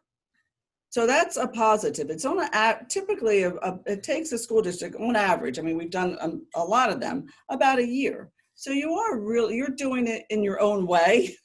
However, you are moving forward. So that's a good thing. So I think that's a positive. That I know it's hard, and it's unfortunately, that's the job of the board to go through all these policies. And it's been a couple of other things going on this year too. So I don't think we're doing badly at all. I don't know what that would be. Us too. Just us too. Oh, the governor sends out something on Friday, and everybody wants it Friday afternoon. We're like, hey, give us a week at least to get it right for you. All right, who else has something they would like to jump in with? Could I just ask a quick question about process in terms of if we're allowed to contact them directly, or do you want stuff to go through Ms. Trigg-Scales, who's the chair of the policy committee, or how do you want to, you know, if we're having trouble finding something and we need to ask them, what do we do? How do we handle that as a board? I guess that's that up to policy to us? Yeah. Is that question directed to us? Yeah, well, it's kind of to our board, because I didn't know if there was a procedure we want to implement so that you're just not taking random. You know, I appreciate it. Sure. Just from, I think from my perspective, with Tara and I being the board liaisons for the policy committee, that maybe it would make more sense to collect all of the questions and feedback from the team, and then have us meet with Scott and meet with Strauss Esme to go through those and work through those, so we have it more concise, so we're not I don't, that's just my thought, is that way it's more concise, one document coming to Strauss Esme, so they're not getting 5 different sets of emails. That's just my thought. Yeah, it probably makes sense to do an internal email, you know, BCCing, you know, sending it to the policy folks and CCing Scott and BCCing the rest of us, so that we can all weigh in on the same topic, and then it can be one communication back to them. Well, and we've been working as a committee as a whole, board as a whole, whatever it's called. Cheryl and I haven't met with Dr. Cascone as a committee since we kind of got started on this process, but I would agree with Cheryl that, you know, it needs to be funneled into one location. But we're getting so close to the end now. We should have been able to find just about everything. And I know we've met a couple of times subsequent to the original draft. And I thought you folks were on a good process. We did that spreadsheet for you, which I think has helped you go throughout that process too. But we would, I mean, on my part, because this is my end of the business, is it is much easier and more concise to really deal with one or two contact people, because then we know it's the same person we're responding to, and we can carbon copy everybody if that's needed, you know, for your policy committee, when you email us. But it is better for us to have one contact person. So then if we have a question, we know who to return that question to, rather than taking a guess at who do we need to ask those questions to. So that helps for us too. Right. I was thinking more of like when we can't find something in our own policies, like, can I just pick up the phone and call you and be like, I've been on 2 hours looking through. Yeah, once you are fully adopted, I know the district wanted to go online with their manuals. We have a great search feature that you could type in any phrase, string of phrases. You could say, where's our defibrillator policy? If I could spell defibrillator, I can give you that. But you could type in that phrase or a word, and it would give you like 5 or 6 different policies where you can find that phrase in. So that will make your life a lot easier once you have access to that. I also think, though, in the interim, I think it is best that it go through those kinds of questions, go through one person in the district, so that we can respond to that person, and then that district person can respond to everybody. I think to take calls from multiple board members at this stage in the game, we want the answers to go to everybody. And I think funneling it through one person in the district might even prevent the question from even coming out, because that person may know the answer from somebody else asking it. Okay. Not that we don't want to talk to you. No, that's fine. No, and I think that, being reflective on the process to date, and I think that was, kind of in my correspondence with the board in the packet, my recommendation was, perhaps we should really try and button down and get adopted everything in columns 1 and 2, not the least of which because it really represents the lion's share of the manual. If I'm not mistaken, columns 3 and 4 are relatively I have the spreadsheet here. Yeah. So, and I think that would just be helpful for me, because right now, really, we're in a process where there's kind of information flowing back and forth between members of the administrative team. I have a number of things that I need to share with Phil and Sandy. And then there's the whole process of getting them that feedback in writing and them getting back the revised document and then bringing that forward for adoption. So that would be helpful for me if we could clear out 1 and 2, and then and then kind of, it's not to say that we can't start doing dividing up some work for people to start reviewing columns 3 and 4. But what I would suggest is that we don't move anything else forward for first readings until we have everything in columns 1 and 2 put to bed. But that's just a suggestion. Ultimately, it's the will of the board and how you want to move forward. That would just be something that would help me in staying organized in the process. I think that makes a good deal of sense. I'm okay. Good. If I might, time is really precious for us all. So I would like to have the division done so that we can read it when we want to. When we come together is up to us as a whole. But I would like to know what I'm responsible for so I can do it when I can. So that's just my preference. I don't know how everybody else feels, but I'd rather divide up that 3 and 4. There aren't those many. You can do that. Yeah, I would agree with that. You do that. Then at least we each have the illusion that we have a long period of time to do the work and don't have to do it a week before the meeting. You can check it off your to-do list, makes me feel good. Yeah. I think what Ms. Trigg-Scale is saying is that she really enjoys reading policy. That's really what we're talking about here. It's my jam. We love policy. Almost as much as Phil and Sandy. We love policy. If I could ask a question, just in terms of process.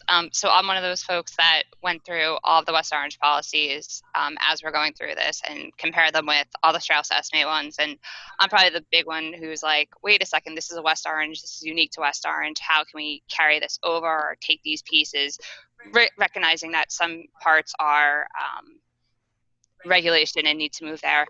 And we've kind of discussed this amongst ourselves, but I just want to get your thoughts from your perspective. My concern has been when we look at the West Orange policies, and I found, to your point before, our West Orange policies have bits and pieces of different Strauss-Esme policies, I'll say, just for clarification, that, you know, they're separated, they're easier to find in Strauss-Esme. West Orange, we combine a lot of them. How do we ensure that some of the items that are in our policy that should be regulation that are specific and unique to West Orange don't get lost in the mix? So that's been my biggest concern with moving these, the mandated and the as is that, you know, our West Orange ones were developed for specific reasons to cover certain areas. And I just don't want to get what makes West Orange unique lost. Right. And how do we ensure that those policies and that work that has been done by previous boards and some folks in our community that were a part of that, especially like our special education policy is very in-depth. How do we ensure that those pieces don't get lost in translation as we're working towards adopting the newer versions? I'll speak to part and then I'm going to turn it to Phil. We're very sensitive to things that are unique to districts. Because we know the boards, you get paid so much to do these jobs. You spend so much of your time and energy and caring for your community when those policies are adopted. So we make sure, we read, I'm telling you, when we get your existing policies, we look at everything. We read every, you know, what's unique to West Orange, because we know our templates, we know when something looks different. If it's in the beginning, when we sat down with the original group, back in 2019, probably in August or July or something of 2019, we probably asked folks if it's something of it's very similar content for a bylaw. I can't think of, let me see, identification of the school district. And it said 0110. And if that was the same content as Strauss-Esme, we probably asked the folks that we met with, what would your preference be? And our recommendation is if it's identical content, just maybe the paragraphs are arranged, it's basically verbatim statute and code, just rearranged. We recommend using ours because in the future, when the statutes or codes are updated, it's going to be very difficult secretarially or for the board to review what your existing one is if we kept West Orange's in compared to updating with Strauss-Esme's. However, there are a lot of things that are unique. Your use of facilities, your discipline of students, those kind of topics that are eligibility requirements for athletics, co-curricular sports. They're always unique to your district as well as other districts. So we are very sensitive that remains. If there's something that you see that you don't find anywhere, please let us know and we'll review it. And sometimes there are policies that we took a part of yours and had to cut in other parts of, for example, use of facilities. If you have your use of facilities policy, there's 2 paragraphs that we add to those documents anymore, because if you have a youth sports, like the rec department in the town uses your facilities or fields, that you have to make sure that they comply with your district's concussion policy. So we would use yours, but make sure those 2 paragraphs are added in so you're in compliance with that use of facilities of other programs use your facilities. And you want to talk about the special ed issue too? Well, yeah, and I think that was well said, but I also think that, you know, if you see something that is saying this is a unique West Orange policy, I don't see it in the draft Strauss-Esme policy manual, we need to know that. And let us explain what if it isn't, why, and if it is, where it is. So we don't want anybody to be frustrated by going through this process, because this crosswalking process is complicated and complex. So don't put yourself through a lot of time and energy, because let's face it, you folks volunteer your valuable time and to do your job there. And we don't really want to create any anxiety. Our goal is let us help you. If you see something that was not moved over, let us deal with the superintendent, however we get the information from the district, let us respond to that and explain, here it is, or it's not there, and here's why. It may not have been legal, or it may not have been in compliance with law or statute, or quite frankly, has there been an occasion where something was missed? Of course, it could happen. Yeah, you can tell it's a pretty complex process. So, and we'll tell you that, you know, when we like Sandy said, we do 542 school districts. We've done 400 in the last 10 years. So, 15 years. So when something like that happens, we want to make it as easy as possible. Just let us know. And we want you to be happy with the final product. And I know a previous board member was very interested in special education, I believe. So she was really looked at all the special education policies. I remember at the time that was her concern.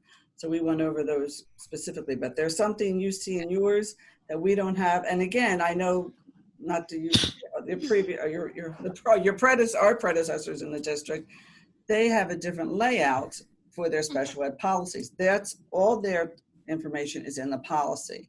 Or we have a policy, it's really a statement, I think it's 19 points up to now. And then we take each one of those points and make them a specific regulation. So if you're not seeing something in the policy, it could be because we break that out to be more specific in the individual statements in that policy, for each regulation gets, each one of those bullet points gets their own regulation. So that could be that too. Okay. And just, just because you mentioned it, and it's actually a good talking point, the use of facilities. So our facilities are shared services with our township. So how does that apply with the policies that are in effect? A lot of our fields and parks are shared between the school district and the township. So how does that apply? I mean, how would we make the township comply with your policy if it doesn't apply, like if they're not part of this, I guess? Well, I guess or how does that fit, I guess? A good question. I guess it depends on who owns the property and who controls the use of the property. If there's facilities that you own jointly or control jointly, the law dealing, like Sandy mentioned, the concussion policy or any requirements for outside use, I think you're going to have to look. We got to look at that and say who owns the property, who controls it, because what we're trying to do here is prevent the board. We're providing some sort of indemnification from the board should an injury happen. Should a head injury happen. Oh, so those are the kinds of things that we need to know to make sure that we incorporate in there to protect the board, because that's our you're our client.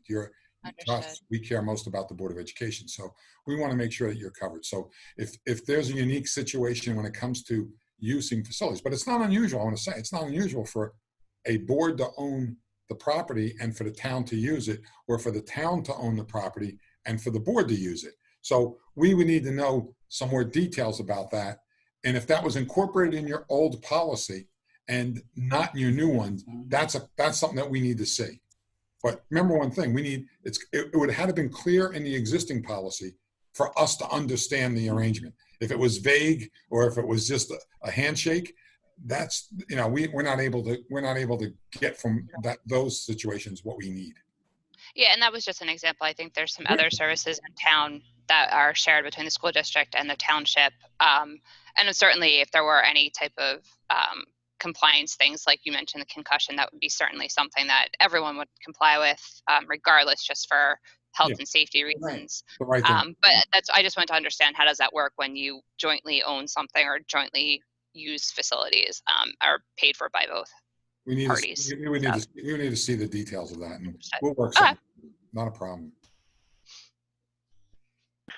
Anybody else? So you mentioned regulations a second ago, and I think that's a good segue to what Dr. Casco mentioned before, the difference between policy and regulations. And I think we basically get the difference, but you might maybe expand a little bit about your philosophy, I think, right? Like, because we come from a world where we had no regulations because the policies generally included the things that you would put in regulations. And philosophically, that's an interesting difference. Well, it's almost by analogy. We look at board policy. Board policies have to be approved by the board. Every board policy has to be approved by the board, and certain regulations have to be approved by the board.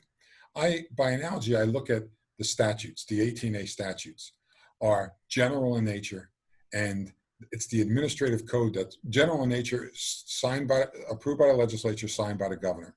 That's statutes, education statutes 18A. The administrative code is basically the New Jersey State Board of Education's rules that implement those statutes. So when you look at policies, we look at policies as the general policy statement of the board. The board approves it, the community knows the policy, but the actual inner workings, the prescriptive nature of how that policy is to be administered is outlined in a regulation. Most people will say that the regulation, from a standpoint of day-to-day operations of the school district, is more valuable than the policy. When we do a new policy, when we write a new comprehensive policy, we always start with the regulation, because that's the nuts and bolts of how things have to happen. And most of the time, if they're an administrative code, there's not a whole lot of flexibility. If you suspect a child to be under influence of drugs or alcohol, the administrative code says exactly what the school district must do, step by step by step. Your policy that the board approves, and you probably approve the reg too, and the policy basically generally talks about the fact that if someone comes to the school suspected to be under influence of drugs or alcohol, the board will comply, or the principal will comply with certain statutes and administrative code. So it's regulations are prescriptive in nature and really ensure that if the same situation happens today, tomorrow, next year, in one school versus another school, they're all handled the same way. And that's why regulations are so important to have, and to be detailed to the point where the principal can go to that policy and regulation and say, okay, step 1, step 2, step 3, and step 4. To put that in a policy, a regulation might be 12 pages where a policy might be 2. And they're invaluable. I'm sure if you've read a lot, you've learned a lot about what's required, and because we always reference statutes or administrative code and deal in writing policies and regulations. So if someone does want to check, they can go to the source and find it. Although we like to keep everything within our document, within the walls of our document, so that people don't have to go to the big code book or to the big statute book. We do it every day. We're in it every day. But when you're in it every day, it's hard to find 18A 36-24 and what that means, and what section of the code is a certain section. So we like our policy manual to be a single source document that people do not have. You don't have to leave a Strauss Esme policy and regulation manual to find an education statute or code, because it's there. And that's what makes our product, I think, invaluable. That was it. Who else has something? Mr. Calavano, would you stop talking so much, please? Anyway. You should see him during budget season. Anyway, yeah. I just thought I'd wake you up there. So, Phil and Sandy, you'll be hearing from me soon. As I mentioned when we spoke earlier, I'll be putting together kind of a comprehensive feedback packet for you with any policies that currently are in the queue for suggested edits or suggested consults. And I think that will move a lot of the mandated ones that are kind of currently under further review forward. Should have that prepared for you within a week or so. Good. And also, if we could get, I see that you have like first readings on. I was looking at your agenda while we were waiting. Your first readings and the ones that have been adopted. Yep. Because I think it was my fault, because I assumed that all the ones that were on that mandated list were approved, but obviously I was incorrect. So maybe as the board adopts, someone in your office could just make sure we get, because we put the actual adopted date on each one of the documents. So if I can get that finalized list, or look at your old agendas at some point, Sure. what has actually been adopted, because we'll keep, we'll keep a little spreadsheet too, so we can keep track of what's been adopted and what's still outstanding. Because when speaking with you today, to the superintendent today, we're talking about the process, and our only concern is when the process hangs out a little longer, is that those documents that the board has already adopted, we may or may not have subsequently revised. So we want to make sure you have the most, so if we kind of add to the spreadsheet, because that draft we sent you, we go by alerts, and that's how we do updates. You're not bad. Your draft was through alert 218. However, we're through alert 220, and we're going to be sending out 221 shortly. So if the board typically when we get your revisions back, we would cut in those other alerts. So when the board goes to adopt, you're adopting the most recent document. I'd like to see what you've already adopted that's mandated, because some of these, like attendance is mandated, we've updated subsequently. Suspension, expulsion, we've updated. So I want I want the board to be aware that you probably need to start readopting or revising existing documents. So that's, I know, sorry, look at Mr. Robinson shaking his head. So that's the only concern is, as not that it's your process is working, which is good. However, sometimes when the process goes a little longer, I want to make sure you're aware that things you have already adopted may or may not be out of date. So if I can get those adopted dates, I can do my own spreadsheet and kind of say, if you haven't yet adopted these mandated ones, let's get you the most recent version. Because once you've adopted, Strauss Esme can't revise those for you. The board's going to have to do that. Like, Sandy, Liz, my assistant, had you're in receipt of any mandated prior to tonight, of course, not including the ones that we adopted tonight, but any ones that we had previously adopted. Okay. I know she sent me a list, but I just want to make sure I have the most current list. Yep. List, not Liz. Most current list. Right. It's getting late. Gotcha. This is past. Phil's not used to being at board meetings. He hasn't done this in many years. It's like old times, huh, Phil? Yeah, just 26 years worth for me. I jump in with a quick question? Of course. So on that process, when an alert comes out after we've already adopted a policy, do we get a version that highlights what the difference is between the adopted policy and the changes, or is it a matter of just, okay? Yeah, when we send out policy alerts, and we should have a packet, we always send it in paper. And people say, stop doing that. But we also email it to folks too. But we still want to get that paper copy across the superintendent or the business administrator's desk, because you get so many emails, it's easy to miss. But at least if something comes across, say Liz grabs it for the superintendent, she'll say, oh, this needs to be revised. We send these cover sheets, we call them policy alerts. We send a cover sheet that gives you an explanation, 1 or 2 paragraph summary of what's the reason for the change. And behind that, we send the paper copy, which has the bold text, what's coming in, and strike through text, what's coming out. Everything's available on our website. And also, so I'm putting a job for Liz, whether she needs this or not. And so secretarially, I'm just assuming it might be her, that she could also get that once the board sees those revised bold and the strike throughs, it's also there secretarially without the bolds and strike throughs. And everything's downloadable in Word, so if the board wants to make revisions to it, they can always do that as well. So it's easy to do. So you do get them, once the alerts come out, that's how they come. And most, because you're a committee of 5 for the most part, you're a committee of the whole, a lot of districts just give those alerts, copies of those to the board members so you can actually see the bolds and strike through changes, and use those cover sheets as the agenda, because it gives the explanation why we're changing it. And sometimes people say, stop making changes. We'll say, we don't change the statutes and codes. As those changes come out, we make sure districts get them. So they're available. Got it. Thank you so much. You're welcome. Anyone else? Dr. Kizzi, did we miss anything? I think we're good. I think we're good. No, wonderful. Thank you, everyone. Thank you so much. Thank you, folks. Hey, good luck with the opening of school. Yeah, good luck. Good luck. Thank you. Good luck. Stay safe. You too. Thanks. Bye-bye. Okay. So segueing into the restart and recovery plan. Now, I need to clarify something for you on this. You might be thinking to yourselves, is this a plan or is it a policy?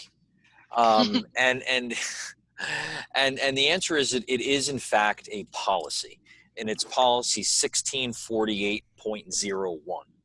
Now, when I sent it to board council for to conduct, but the reality of it is that the policy actually represents a large piece of the plan itself. If you actually look at, the previous plan that was forwarded, you'll notice that a lot of the language as it relates to these procedures like contract is exactly as it reads in the plan. It just happens to also be a policy. So really, when you look at this document, the Restart and Recovery Plan, you're really looking at board policy 1648.01. And you can see that the strike-throughs which have been conducted by, on this document are exclusively those made by board council or recommended by board council. And these are also reflected in the plan. This is all fairly, driven by the requirements in the plan itself. And I feel reasonably comfortable in, in other than the fact that it's all brand new stuff to us, that what we have here represents a strong document. Now, the remote learning, I did actually include for you a summary statement that kind of just kind of establishes some context for what this is. And then also the fact that this policy does not contain the appendices. I just did that for the sake of economy of paper. But ultimately, when when in the policy manual, it would include all those appendices, which you do have in your possession because they're in the plan itself, C, E, F, G, K, N, and O. Any questions on this, just as far as a policy document versus a plan, what its purpose is? I have questions about the actual, like what the content. So I don't know if we're there yet, but sure. If you're... I just had a quick question on about, it said in the bottom of the summary statement that it'll only be effective through COVID-19. Will we get notification from Strauss-Esme that at some point in time that this policy is no longer in effect? They'll do that through one of their updates, I assume, and then we could have another pandemic that's completely different from COVID-19 and have to do another policy. God forbid. I think when we get that notification from Strauss-Esme, which will come subsequent from the announcement from the governor, I think that's when we schedule a parade through town celebrating the end of COVID-19. Yes. But yes, I think that they're not unlike how this policy, the promulgation of this policy came following the road back document, I think, at some point in time, whereby it was declared, we have a vaccine, we have a effective treatment protocol. And that being said, I think it's safe to say that there will, and I think you're right, is that there will be vestiges of this policy that remain as it relates to the management of communicable diseases, right? Well, that's what I was thinking. Yeah. I mean, is it going to be something that Strauss-Esme will then give us, or do we say we need to keep part of this as part of our pandemic planning or our, infectious diseases planning, and something that needs to be morphed or modified into that? So yeah, well, the interesting thing about it is we've, and not really in the distant past, our country managed a pandemic. In the H1N1. Obviously, they're different viruses, but but we were never obliged during that pandemic to implement as detailed a level of health and safety protocol. I mean, nobody was talking about contact tracing during H1N1. But I think now that we've kind of stepped into this, I think the reality of it is that we'll always have contact tracing policy because it just simply makes good sense in the event that we have any kind of an outbreak that might be contagious, right? So I think there will be elements of this policy that remain, but they won't likely be called the restart and recovery plan policy, right? It might get teased out into separate policies. It's a good point. Okay, sorry, Ms. Merklander. No, it's fine. So just in going through it, on page 10, just in terms of transportation, I noticed that, and I guess this is from the legal review, face coverings must also be worn by students and any accompanying parent while at bus stops. Just in light of what's going on in being outdoors, correct me if I'm wrong, but I believe the understanding is that it's where social distancing is not possible. So I'm wondering if we need to add that in. I mean, it says it above if you're unable to maintain distancing of at least 6 feet. But I'm just wondering if that was more clarity around parents also, or guardians also wearing a face mask or face covering. Yeah, I think the spirit there is that we don't have purview over our bus stops, right? So whereas we can enforce social distancing, on our facilities, on our buses, we can't necessarily do that at bus stops. And so the question is well, if you can't enforce social distance, then you can't really enforce masks. But if the default is masks, then you're not able to oversee either the social distance and the mask. I mean, that's just my thought at why that might have been a recommendation, but I also see where you're coming from on that. That's really something for the board to consider.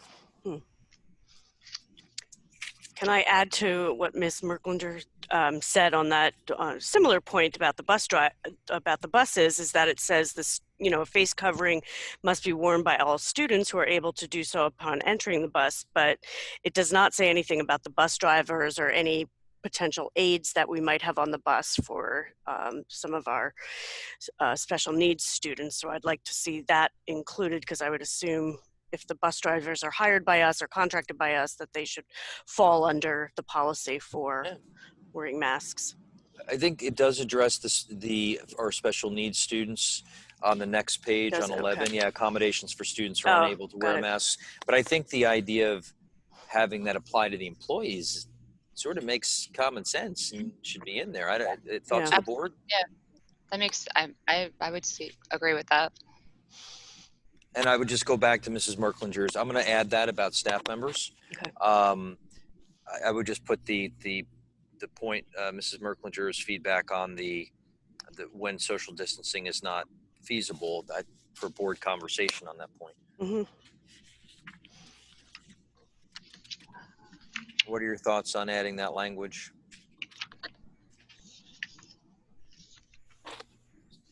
That's fine. I'm not opposed to it. I'm just curious how that gets communicated out to the community. Is that through community? I mean, I would imagine through communication. Through transportation, right? Mm.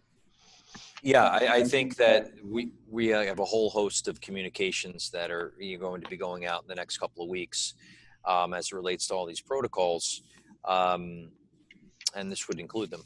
That would be one of the inclusive from transportation. Yeah. Like on the bus pass itself, so that when you get it, it's printed on there. Yeah. Must wear masks. I have a question. It's a procedural question or hypothetical. Not all students are walked to the bus stop by a parent. Is that correct? Mm-hmm. Okay. So we have a youngster who's at the bus stop and the temperature is taken before he boards, or he or she boards. It's above the 100.4. Mm. What happens at that point? Does the bus attendant send the child home?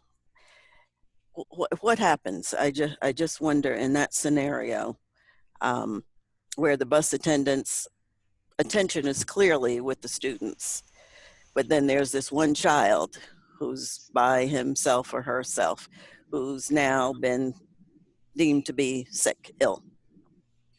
Well, all on the radio. I mean, it needs to be clear because that could clearly happen. So our protocol, Mr. Scales, screening protocol does not involve a temperature screening before getting on the bus. Oh, really? We're erring on the side of conservative in terms of the number of students on the bus and the universal masking on the buses. We looked at that, and that was the point to which you're alluding was one of the irreconcilables for us, mm-hmm. which is that, so let me get this straight. So, so we're going to take a child who might be febrile and leave them on the side of the road. Now, you could easily make the second point to that is, well, then, we're actually going to put a febrile child on the bus. Right. Mm-hmm. And the answer to that is masked, distanced, windows open, and screen that child when they get to school. There's a couple of problems with the screenings on the buses. That's one. The second one is that these the thermal screeners are very sensitive to ambient temperature. Mm-hmm. So you're on a hot bus, you're on a cold bus, and the likelihood that you're going to get a false positive on a school bus in the middle of the winter is very high, particularly when the student's been standing outside at a cold bus stop. So when you weigh those factors, and it's like so many other decisions that we're presented with during this, is like, neither one is great, to be completely honest with you. but in the end, some can be reconciled to a reasonable degree and others can't. Like there's no way to reconcile if we have a child, maybe multiple children that read positive, and now we've put them back on the street and walking them home. So it really becomes of managing the risk on either side. And that's, but it is admittedly, one of those things where we could be potentially putting a child that is positive and symptomatic on the bus. But in the end, the protocol for the masking and the social distance on the bus and the ventilation of the bus makes that a more reasonable position to take than potentially putting a sick child on the street. So windows open during winter? Probably only slightly cracked during the winter. But again, right. So these, and Ms. Trigg-Scales, and let me tell you something. There's a laundry list of questions like that. That's just the bus. I mean, that list of questions when you start to then bring folks into the building just gets longer, where there is not a good answer to the question. All we can do is balance the relative risk of each of the courses of action and choose the one, or the third option is we don't bus kids, right? Like those are the three. And it's a similar, choices that are presented when it comes to coming into schools. We either, as Mr. Wozni referred to it as, what was the expression he used, Mr. Rothstein? We eliminate, or we try and reduce the risk or account for the risk, but That's putting me on the spot here. Yeah, I just ask the questions. I don't listen to the answers. All right. Anybody else want? No, but I think you understand the point, which is right. There's no complete elimination of risk in this paradigm. There's only accounting as much as we can and reducing and mitigating.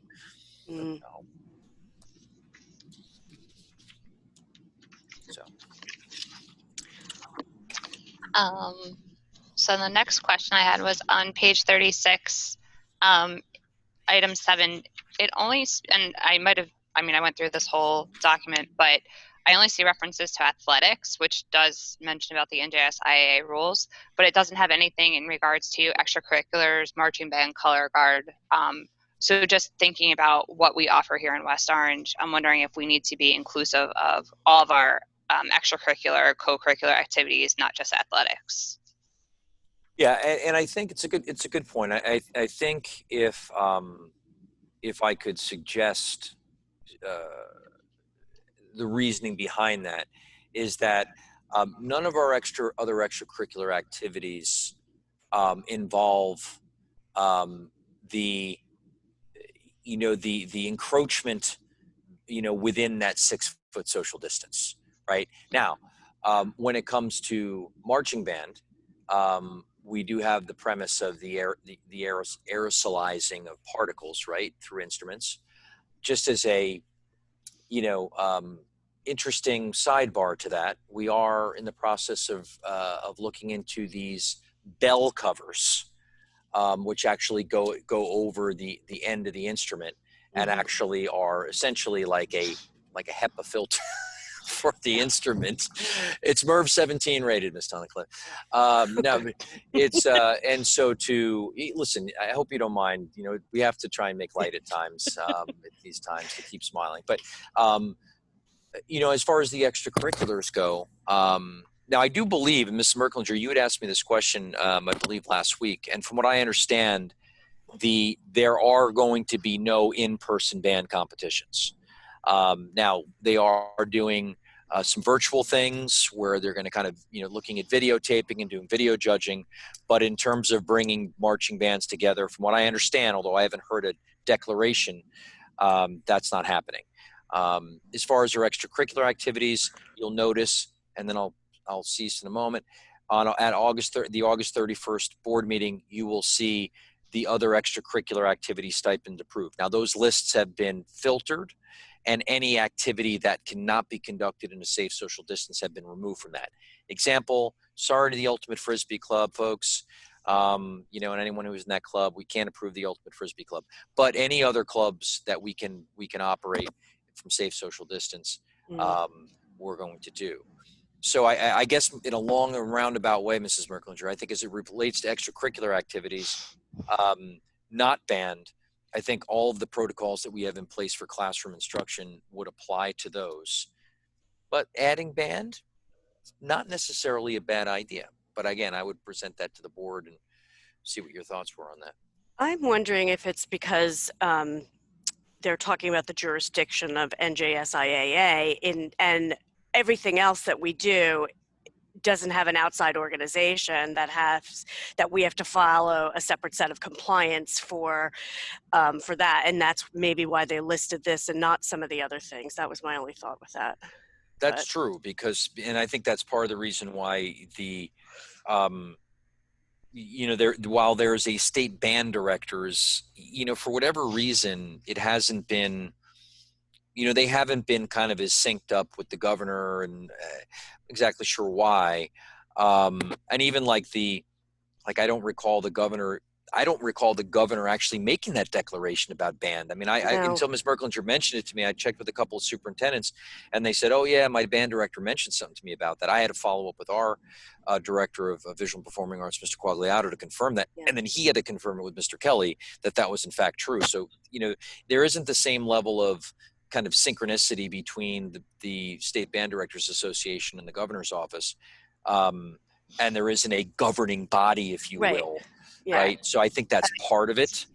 I suppose that, there could be something that's put in there for, marching band, that speaks to, the idea of, in consultation with, the State Band Directors Association and applicable rules from the NJSIA, because we have used, they did kind of dovetail from what was presented from the State Athletics Association when they reopened band, as far as social distancing, the health screening. So they used a lot of it, which applied, and obviously some of it didn't. So I don't know. It's a good question. Could it be added as maybe a number 8? Could. So it had its own separate. So obviously, I agree with Jennifer. I think definitely athletics was related to the NJSIA protocols, and they've set out actual guidelines and phases and whatnot. So that definitely makes sense. But maybe if we add extracurriculars, marching band, whatever, under a separate number, that way I feel like then we're covered for everything. Right. Okay. I will. Well, what I'll first do is I have my first question for Strauss, a new question for Phil and Sandy, and then we can. I think it's a astute suggestion, Mr. Merklinger. Appreciate you making that. So I will follow up with Phil and Sandy, and then whether we craft some language or they do, we can add something to that. Makes good sense.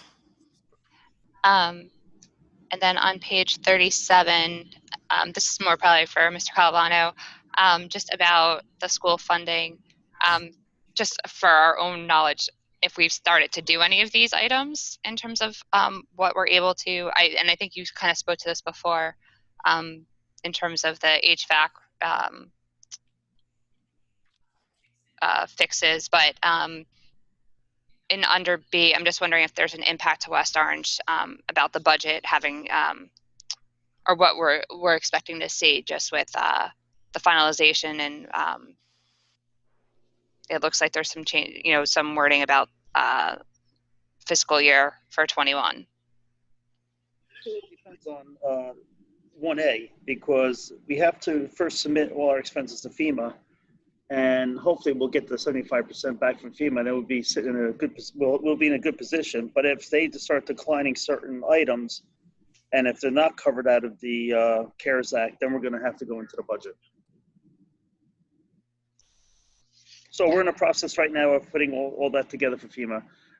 There's no ending date in sight, so we can submit anytime. We're afraid that if we submit now, we might be put in the back burner for the second submission, but we're going to make that phone call and talk to our representative to see, is it smart for us to submit now, knowing that there's going to be additional expenses moving forward.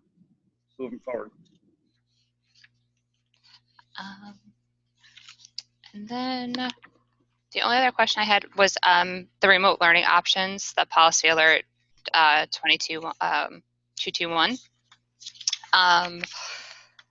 under, they're not numbered. So this is, I guess, attachment M, D number 4. So the great thing about this is it speaks to communication, which I think, we all agree Dr. Scone has done a great job of communicating with the community about what we're doing in our schools and what's going on. But I'm just wondering in terms of how the policy will work, or the procedure will work for students who want to go from full-time remote to full-time remote to on-site or hybrid.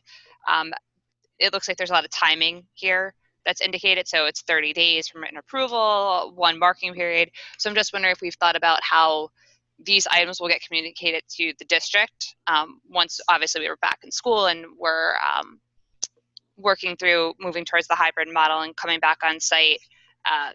Just if we've at least put this on the radar of something that we would need to make sure we communicate out to the community in terms of how many days you have to have a request within and when you could be approved by, and just there's a lot of detail in days and numbers and what our parents may need to know about changing from one model to the next.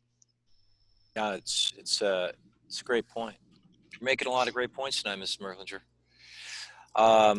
Study these things. Yeah, I know that this has been something that's been on the minds of our community only by virtue of getting folks who have reached out to me. Parents have reached out with questions, and so certainly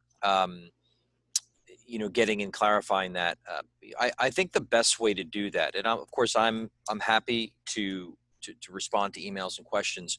I think the best approach here is to be very clear with putting this out to our building principals. I mean, we'll put it out on the district level, but I really want to start encouraging parents and our families to start utilizing your building-based administrators for support, right? I think particularly now as we move into this operational phase of getting our buildings and our open in some level and delivering instruction, your building principals are really going to be able to more authoritatively answer your questions about the building-based procedures, including this. And I think the building principal, if in fact a parent were looking to make a switch, that's a great starting point.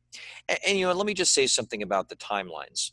The timelines, are sort of a line in the sand. And as I've said this before to parents who have reached out, any parent who by their experience is or child, by their experience in either model is having second thoughts and is looking to make a change.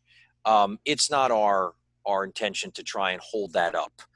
We want to, we want to have an inclusive conversation with the parent and the child to understand, to make sure they've thought through the decision, that they're going into the new decision with eyes wide open, because what we don't want is it flip-flopping back and forth.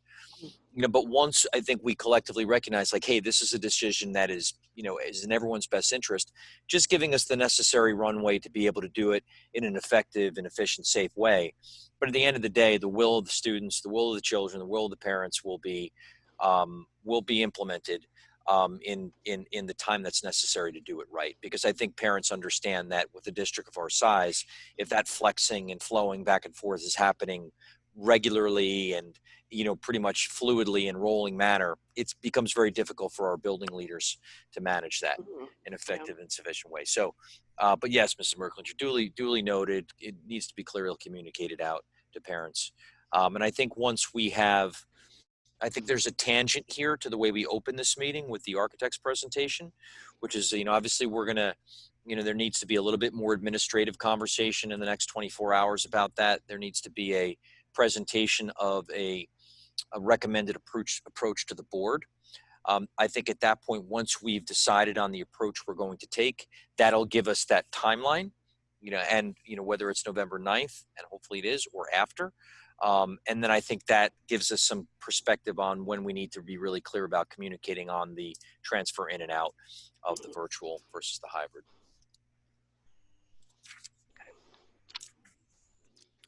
You were talking, Mrs. Merklinger, about the remote learning policy, though, correct? Yeah. Okay. Gotcha.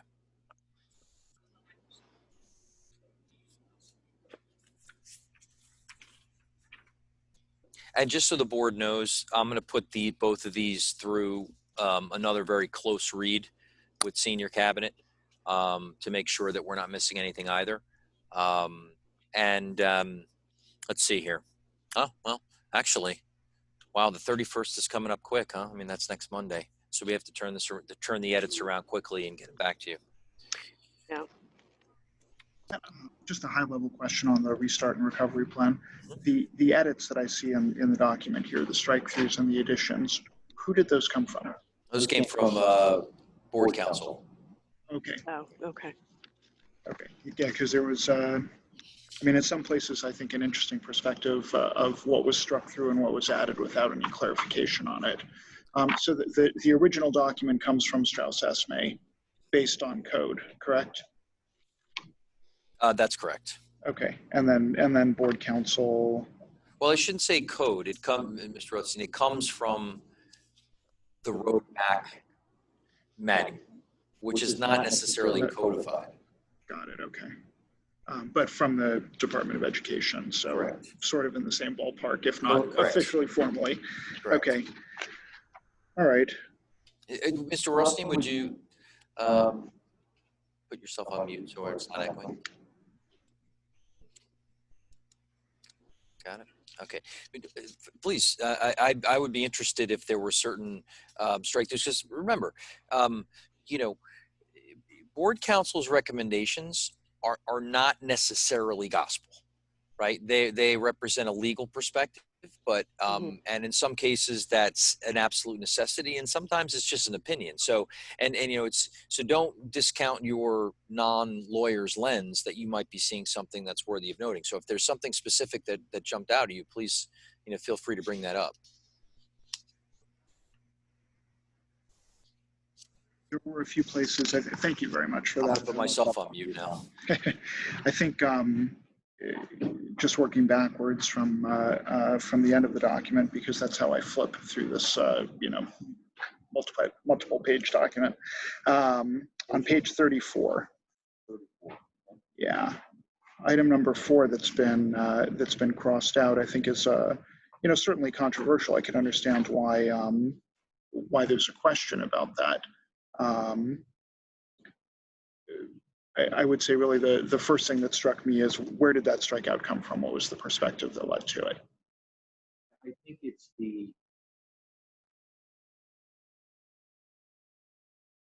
we might have trouble here, Mr. Ron. I think in particular, you know, the idea that that under that under law, you know, that's a given, that, you know, if a staff member follows a process, you know, which is governed by leave, by medical leaves and things of that nature, that it's almost kind of beholden to a higher authority. But there's also this piece here, you know, viewing content on screens for an extended period of time. You know, the reality of it is that there is really no accommodation if you're teaching virtually for an extended amount of time on screens. Now, in terms of and I think that's that piece, is it's more about accommodations made for the action of teaching virtually, not so much the accommodations that are made for coming into the physical plant. It's accommodations made to even teach virtually. And there really aren't any accommodations for teaching virtually, right? Because if we talk about we have a certain schedule, right? That's, you know, that our virtual day follows, and it requires being on synchronously for X number of hours. So how do we accommodate that teacher and at the same time not be delivering what we've said we're going to deliver to the student? So I think that was the reasoning behind that, is that it presents an accommodation that really can't be delivered for virtual instruction. And there's no, just from a process or legal standpoint, obviously no concern with striking something that was a part of the framework that was provided to us. Is that correct? I have to assume that that's the case. Otherwise, we need to get new lawyers.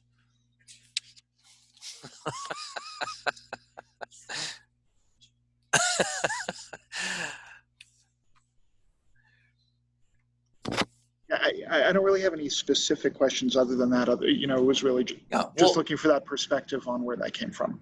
Right. And Mr. Rothstein. Are you? Okay.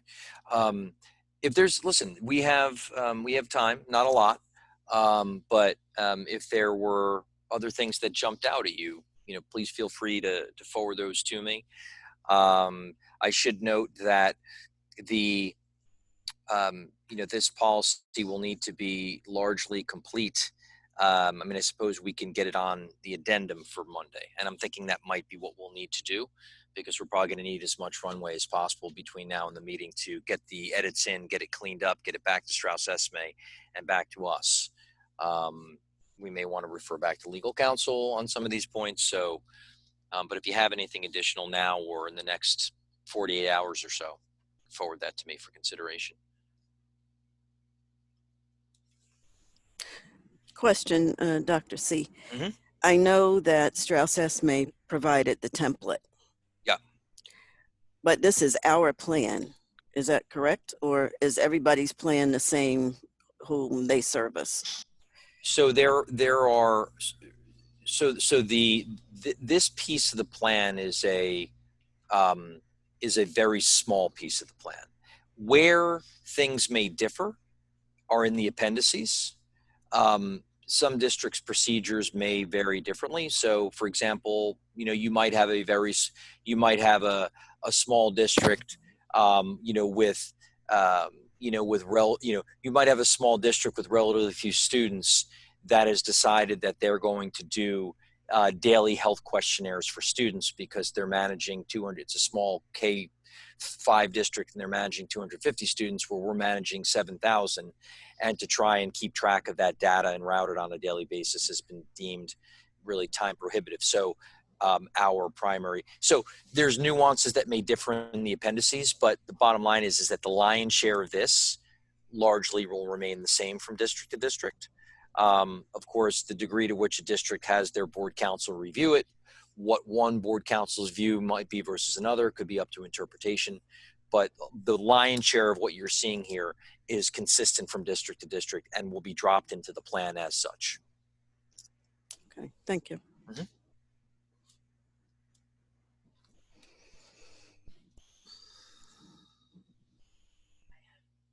I had a few things. Just noting there's a typo on page 14 in the part that's not struck out that was added.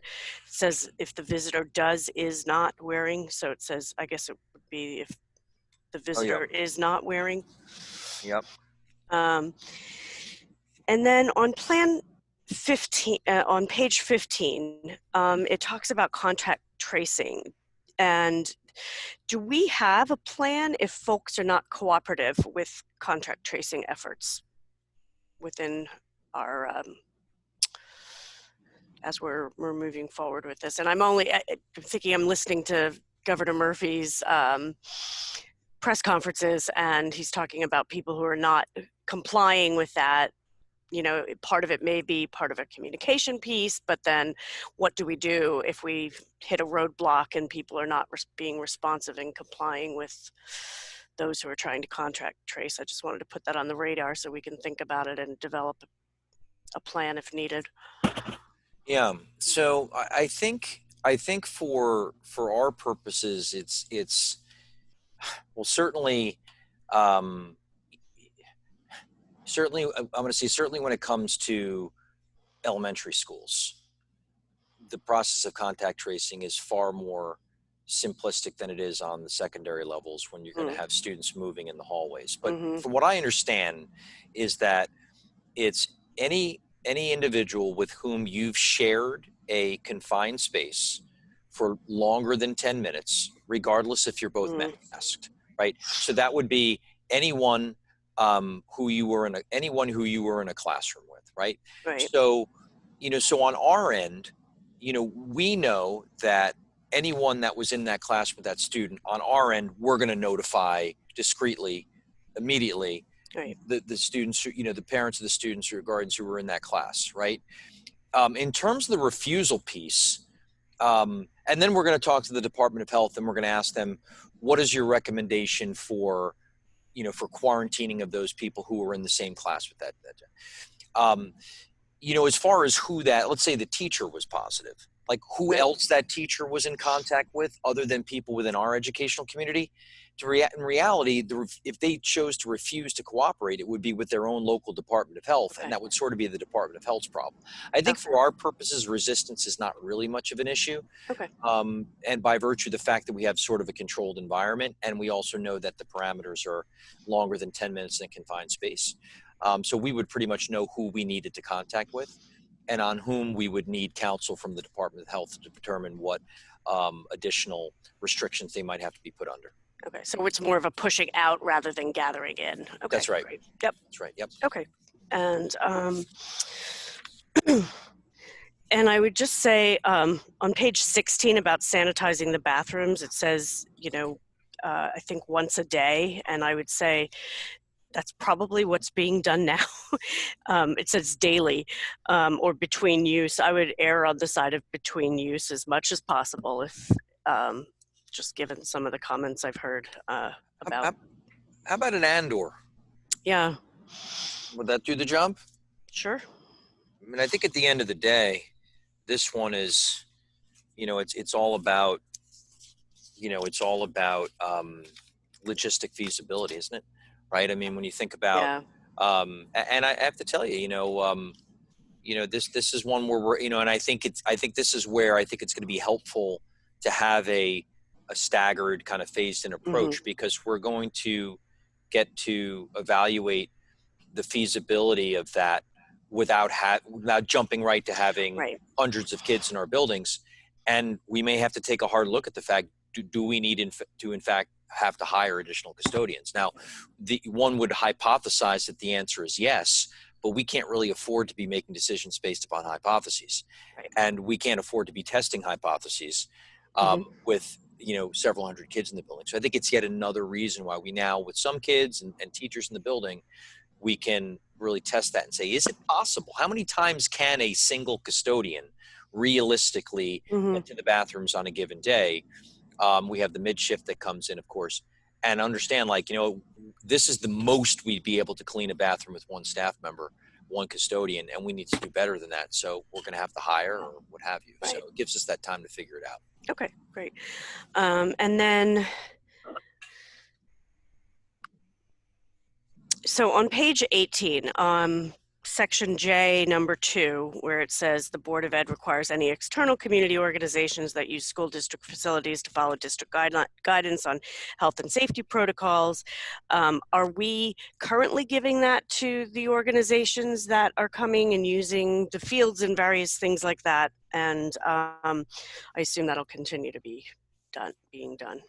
Great question. So presently, no outside organizations are using our indoor facilities. There's only outdoor facilities, and those typically have been, you know, community-based organizations with whom we partner, you know, a fair amount, including the West Orange Recreation Department.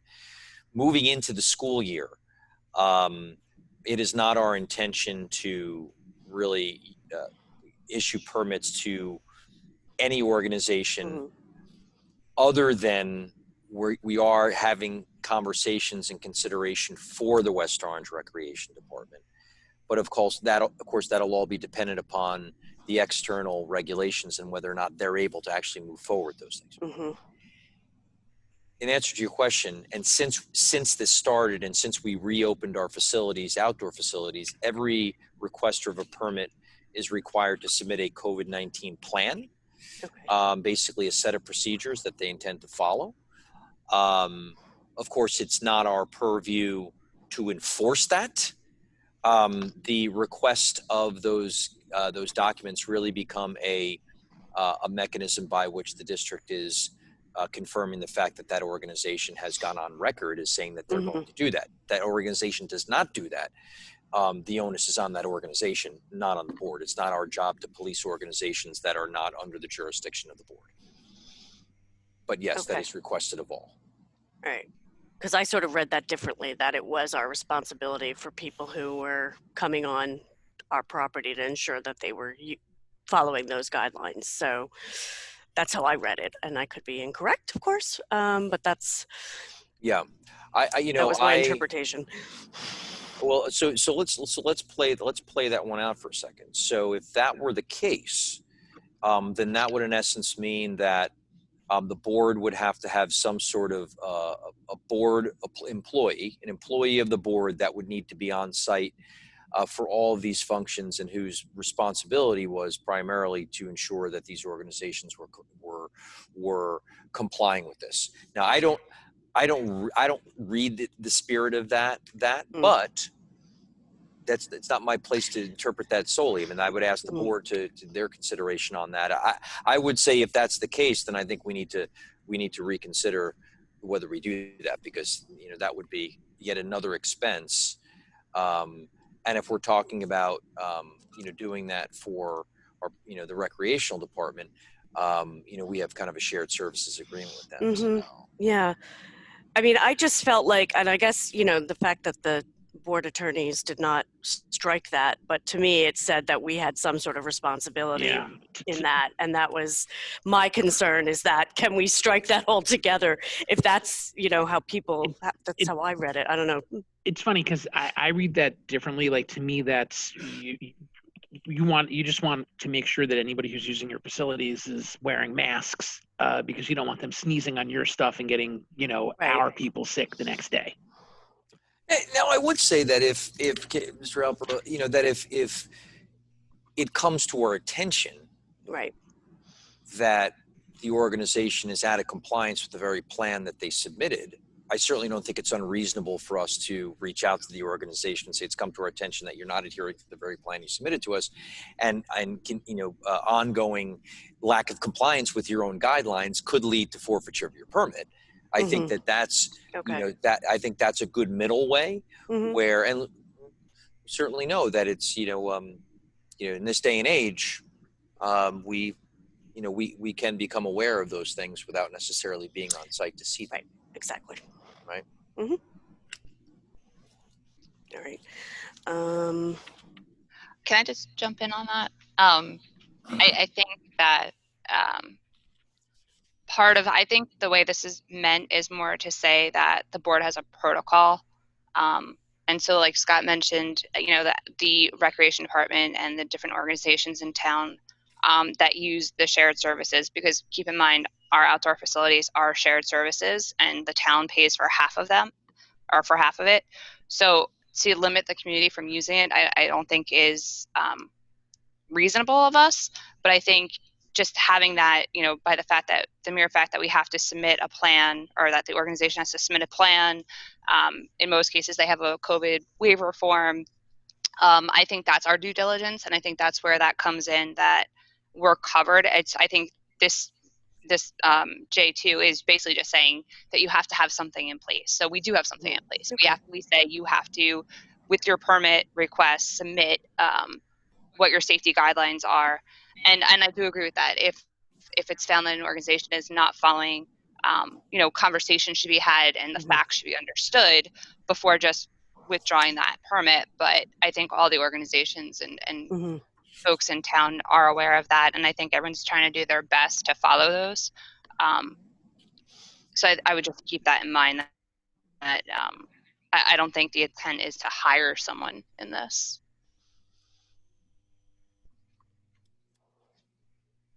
Okay. And then my final comment is on page 19 about the multi-tiered systems of support. It says in grades pre-K through 12, do we have any responsibility for the 18 to 21 program, and should that be included in that section? Which page was that, Ms. Oh, sorry, page 19, it's item B at the bottom of the page. Well, I think that and this is a kind of the fundamental premise of response to, which is essentially MTSS is essentially RTI, response to intervention. And so, what most people don't recognize is that RTI is actually a regular education program. Okay. It's basically a precursor to special services. It's really its mission at heart is to, if at all possible, identify whether in other words, we want to, we only want to classify a student after every diligent effort has been made to see if we can remediate whatever difficulties they're having in a non-special education environment. So this is really applicable primarily, really exclusively to regular education students. Okay. The tiered supports that exist for special education students is the IEP, right? Okay. So that's the difference there. So that's why the 18 to 21 program would not qualify, because all students in that program have IEPs. Got it. Great question. Thank you. Okay. And I think I had only, let me just say, one or two things on the remote learning, which I think one of the questions was already answered. And this pages aren't numbered, so let's see, 1, 2, 3, 4, 5. Page 6 under e-reporting, it talks about the school district is expected to report to the NJDOE data regarding participation. And I'm wondering if that would be something that, we could, as a board, would be able to get copies of or be briefed on for our own edification. Ms. Tunnicliffe, just give me the page again. I apologize. I think, what did I say, 6? 1, 2, 3, 4, 5, 6. Oh, second to last, yeah. And it's item EA under reporting.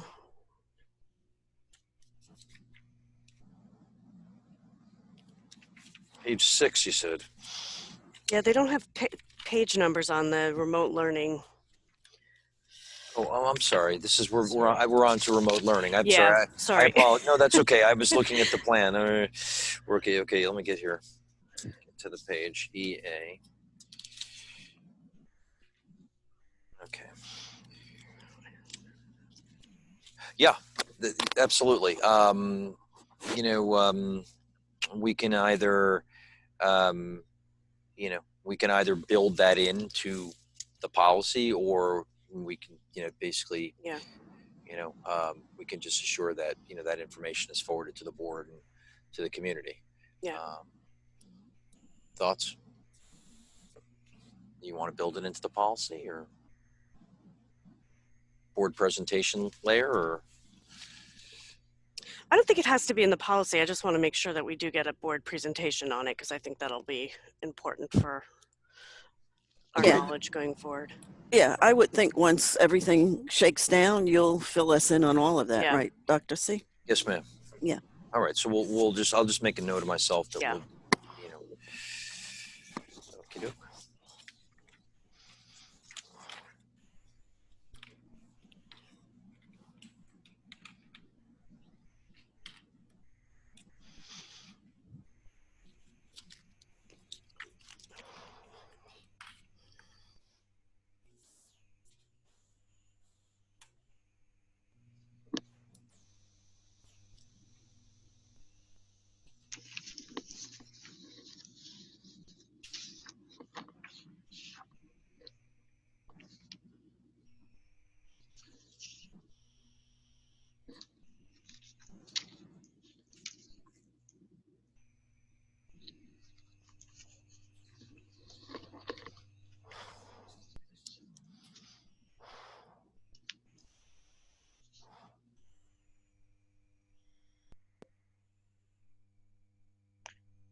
What's next?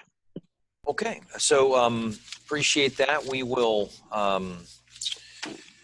This will be a at the top of the to-do list in the next 24 hours to kind of get this cleaned up and ready to go ASAP.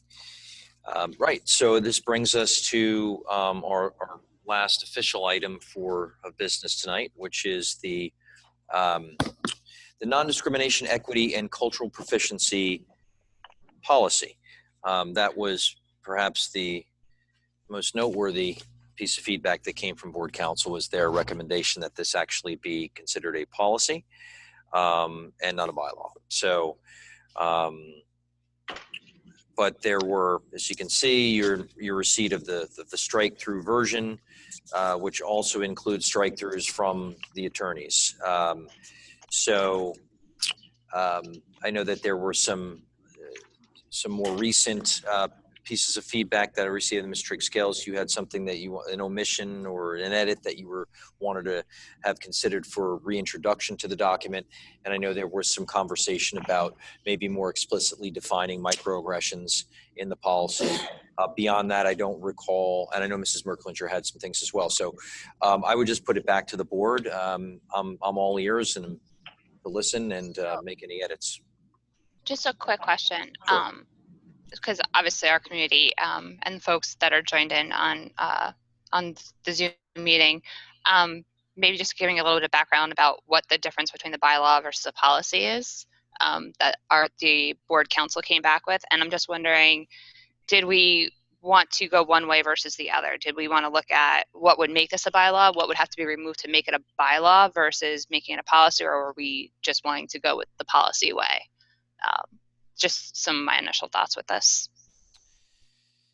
Yeah, it's a good question. And the other thing is, where am I? You're on. Yes. You're on. I'm conditioned now. We already have an equity policy. Right. So I can't see us making this a policy without us looking at what we already approved. And now how do those interface? Right. So this threw me. This completely threw me that, we spent all that time talking about why this was a bylaw. This is the way we wanted to set our lens for all the work that we do. And now all of a sudden, the attorneys are telling us, no, it's not. It's a policy. And so I have to step back and think about this because the intent was to have it as a bylaw, not as a policy. We already have a policy. Right. And I think we had, in our review of this, we've had that lens on from the beginning of the process, including, and I think our first look at this was, it was very, very detailed. Mm-hmm. And we felt that it was too detailed for a bylaw. And if we recall in our first unveiling. For a policy. I'm sorry? You said too detailed for a bylaw. You meant too detailed for a policy. No, as a bylaw. No, the other way around. Okay. Yeah, too detailed for a bylaw. And in fact, if you recall. We deleted a lot. Yeah. We deleted a lot. And we, we received a fair amount of feedback from the community on that. And we sort of explained the reasoning for that. I think both of you are right, is if we shift back to a policy, then it sort of completely changes the document from the direction we've been going with it. So, I wonder whether it might make sense for us to follow back up with board counsel and say, hey, maybe you need to have a better understanding of where we were coming from on this. They may have been looking at it just strictly from a, kind of a sort of a black and white lens, and not really understanding what our purpose of the document was. That's the way it reads, I think so. Yeah. I mean, That's worth another round.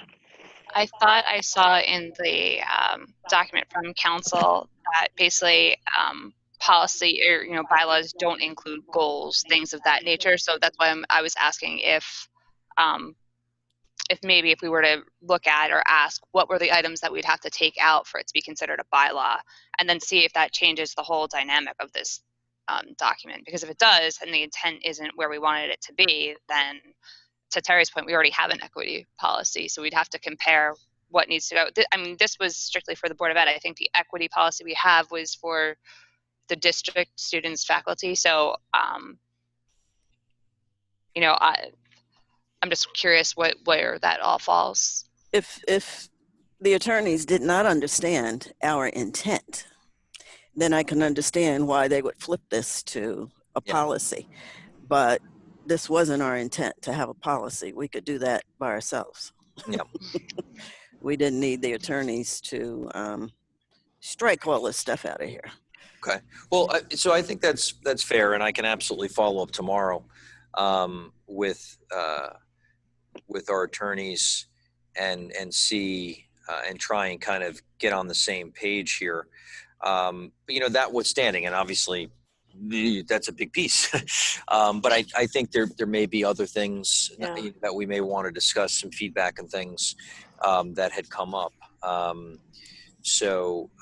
And some might say it's academic until we get the answer to that question. But if I'm reading the board correctly on this one, we want to move forward with the bylaw. I mean, I think that's the idea, right? And so the question becomes, and again, I'm going to go back to what I said to Mr. Rothstein. Look, there's board advice, but at the end, board council advice, but at the end of the day, there's local board prerogative, right? So unless there's a specific legal reason why they're advising against that, if it's stylistic or standard practice, you as the board have the right to chart the course that you think is most appropriate for the district. Right. And that can mean a bylaw that doesn't really look like most bylaws, but you believe strongly in it and think it's appropriate. Right. And it's so ironic that at the last meeting, I said, Dr. Cascone, can we go through and everywhere it says policy, can we switch it to bylaw? Then I take this out the other day and I look at it and all the bylaws are stricken and it says policy. And I'm like, wait, what is going on? Yeah. And then the other piece that I am most concerned about that they took out was the term unintentional microaggressions. And I will agree that we should take out the word unintentional because microaggressions can be intentional or unintentional. Mm-hmm. But I am very concerned that they took it upon themselves to delete that word. It's almost a microaggression that they deleted it. I wish That's we could. how I feel. I wish we could see in the red line version his comments. I think you can only see them in Word. Like I can't seem to get it to work when I try to open it up on the Chromebook in Google, whatever. Because his comment was it him? I don't even remember which attorney it was, but the comment on it was something like about implicit bias. We should define the term instead of using the term. Well, I don't see why you can't do both. I don't see why you can't say microaggressions defined as and cover both bases, because you should use the commonplace term if that's what people call it, so that people know what the heck you're talking about without reading a 30-word definition. And in the last several months, that word has come to take on a very significant meaning to people who are experiencing racism. And so to delete it, as I said, is almost a microaggression in and of itself. And so I'm concerned that stay in there with an explanation if we need one. Yeah, I was just going to read, since you weren't able to see it, the comment reads, rather than use the term microaggression, it is recommended that the practice be described per the added language. But I think that misses the point, and I think to Ms. Trigg-Scale's point, both. There's no reason not to describe what a microaggression is and use the term in the document, which I think is important to this document itself. So I concur. And look, I mean, I think it. Now, I guess the question is from a stylistic standpoint. Does it? And I hate to be splitting hairs here, but does it merit its own number, or in other words, does that become number 6, and it's described in a similar, with a similar favors may be activated, or does it, or do we just make the title more all-encompassing and say implicit bias and or microaggressions? It could have its own, I think it could, domain. Or it could be underneath implicit bias, because I think microaggressions are, something is a way to express an implicit bias or to act on an implicit bias, from what I understand. But it can be explicit or implicit. Yeah. So. Good point. Yeah. My understanding may not be accurate or complete, but I'm understanding an implicit bias as a perspective and a microaggression as an action. Mm-hmm. And two different things that might be worthy, Dr. Cascone, as you mentioned, is a separate numbered item. Separate number, yeah. To Ms. Tunnicliffe and Ms. Trigg-Scales, because I know that you both of you had kind of weighed in on this today and had recommended some language. Can I ask the two of you to put your heads together and come up with some draft revision for that, for the board's consideration? Right, and I would even go so far as to consult one of our experts. I'm not an expert, but yeah, I would do that. Okay. Yeah. Absolutely.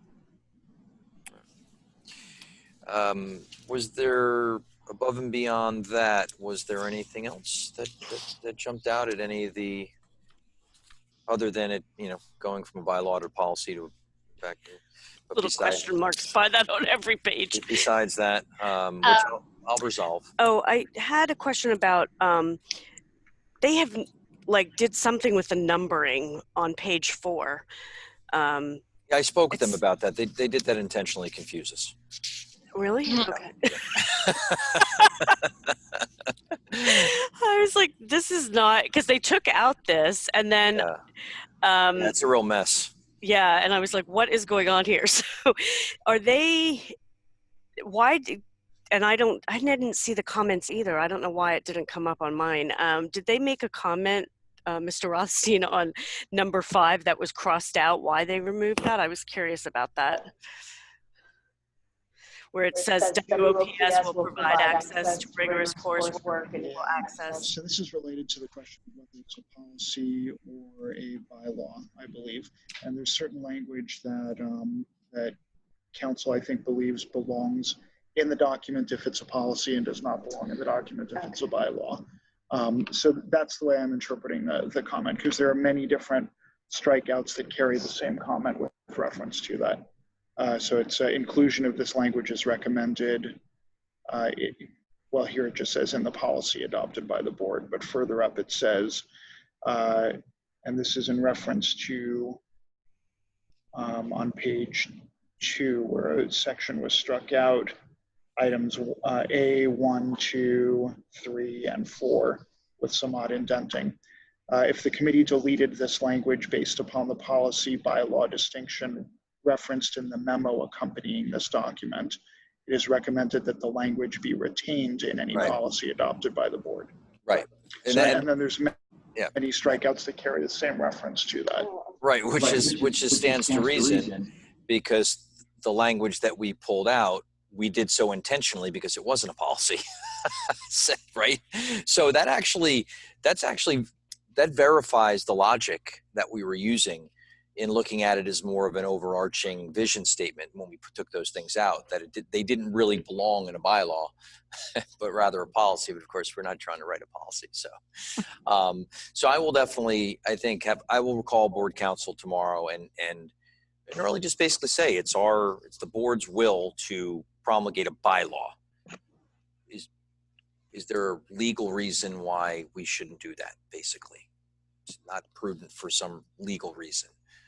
Or is it just a stylistic thing? Or in other words, were they thinking that we get more mileage out of it as a policy than as a bylaw? Right. Right. I mean, I think their attitude is, they say the board's bylaws address the procedures by which the board conducts its operations. And then as examples, they provide things like, the procedure by which we do a roll call vote, or the procedure by which we replace a vacancy on the board, that sort of stuff. And I think they're missing that we want this to be the procedures by which the board conducts its operation. Like, we're trying to say this is important and needs to be foundational, has been the word all along. So I think they may be missing that understanding. So maybe given that, they might say, oh, I see what you're trying to do. Got it. You're right. It should be. Or maybe they'll say, actually, by statute, a bylaw can't do that. And to have the power you want it to have, even though it sounds less important, it has to be a policy. Correct. That's exactly right. That's what we're missing, is that understanding. Correct. And I will reach out to them tomorrow and see if we can clarify that. For sure. And might we also ask Sandy and Phil? Good question. Yeah. Yeah. What their opinion is on what we're trying to do. Going back to when we started this, I think that we looked at policies from other districts, and I thought that this one, maybe it was Montclair, maybe it wasn't, but somebody had this. I thought it was a bylaw. Well, I know different districts have come up with new vision statements based on what has happened over the last few months. But it seems like every board has done something above and beyond normal business. Right. And also, if we let the board council know that we already have an existing equity policy, so we weren't trying to create one. Right. And to Ms. Merklinger's point, if we want this to be a bylaw and there's something in here that's keeping us from doing that, then what is it? Yeah. So we can make alterations. We'll get clarity for that, for the board on that tomorrow and report out. Excellent. And the other thing that's just a small change is on page 7, number 9. I had a note from last meeting that we had said that public would at least twice annually, including the district achievement report rather than assessment report, that word should be achievement rather than assessment. Oh, yeah, I made that recommendation. Yeah. Got it. I like that.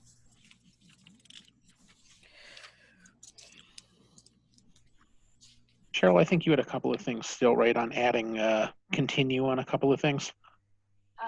Yeah, it's on page 5, it's after the yellow highlighted section. You're on mute. Sorry, you're muted, Cheryl. Thank you. So on page 5, I think it is. Mm-hmm. It's yellow highlight under equality of employment opportunities, items 2 and 3.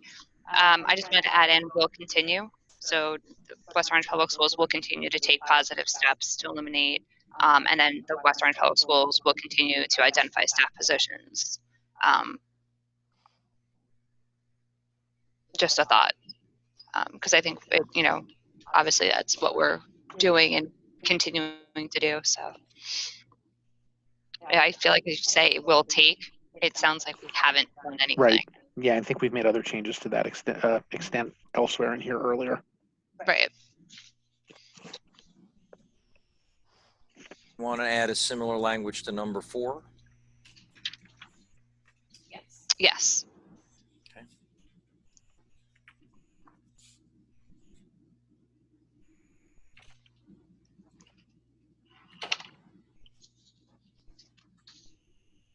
Okay.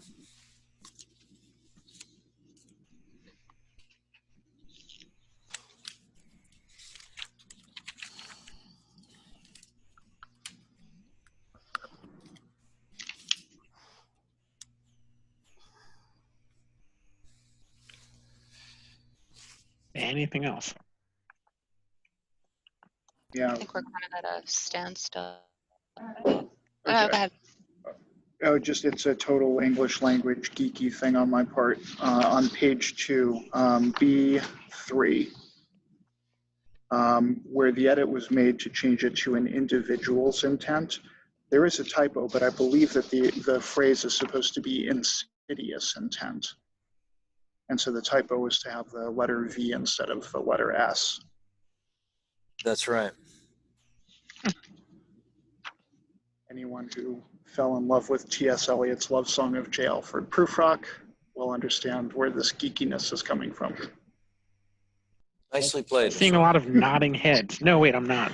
you may be nodding off, Mr. Alford, but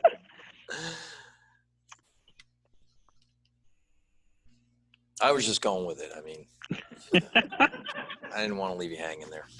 I really appreciate this word. Thank you. Team player, you know that.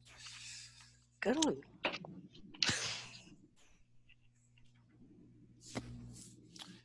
Ms. Merklinger?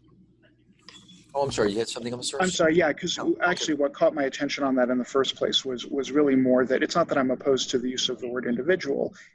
If we were to add individual or group, and that's when I started paying a little more attention to it and thought that I think what's meant there is insidious intent to target individuals. But if that word strikes anybody wrongly, I think that it's not just discrimination isn't just an action by an individual. Sometimes it's an action by an individual or a group. So either approach I would be totally fine with, but I think the way that it's written right now is not exactly the way I'd like to see it. Good point. I think it's insidious. I do. I do. I mean, I thought you meant my argument. No, actually. Yes, so we'll insert the word insidious. Okay. Ms. Merklinger? Oh, I was just going to say, I think until we hear back, I don't know if I'll have any further comments or correct changes until we see what the attorneys say. Now, I want to, this has nothing to do with policy, but I wanted to just raise something with the board pertaining to meetings. It's echoing. Is everybody muted? No. Oh, sorry. Okay. So we have a meeting on, I think, the 21st, Mr. Calavano. My spidey sense is telling me that we may need another meeting in September. And I think this just became another reason. Because, you know, I'm not saying that we won't be able to get it done in time for the agenda or perhaps for an addendum on Monday. We can. I think we can probably hustle and get it done. But yeah, I'm just teeing this up here because if they come back to us and they're like, yeah, it can be a bylaw, but we want you to consider this language, then it becomes a little bit more of a complicated revision than simply, they might say, yeah, no worries. You want it to be a bylaw, call it a bylaw. Looks good the way it is. Boom, we're done. And we can get it approved on the 31st. If we can't, and with the present meeting on the 21st, what that would mean is that we would not have this equity bylaw adopted in time for the start of the school year. It would happen successive to the start of the school year by about a week. That's, you know, that the board may be comfortable with that. I think it would be great that it were adopted before the school year started. I will also tell you that just since I've been through a number of openings, and this one's going to be very different from any other, I'm just wondering whether we may just need another point in time. And I was looking at just kind of poking around today and looking at the calendar. So I just want you to consider this. Would be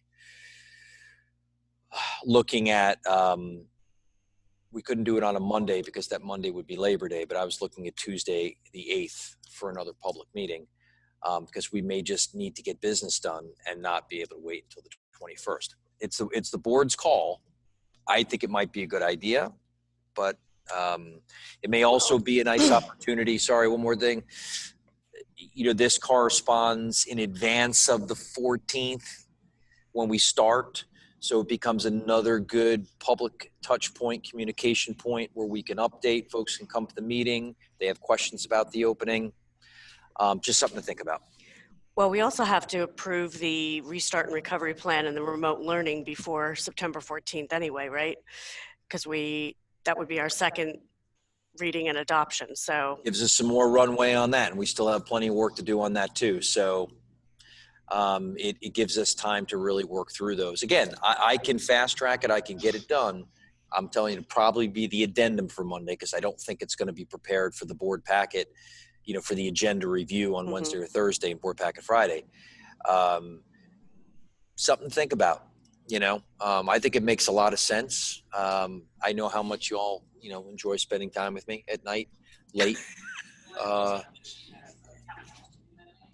oh, Tuesday, right? Yeah. Gives us runway on these two policies, gives us another community touch point prior to the actual opening of the school year. And not to mention any business comes to hiring, right? We could have additional retirements. We could have some leaves that come online regardless of our virtual opening. Gives us an additional meeting to conduct business in advance of the start of the school year. I think it makes a lot of sense.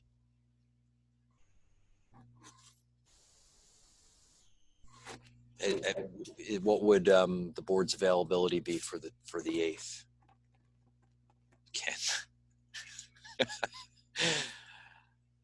Ken, we'll make sure.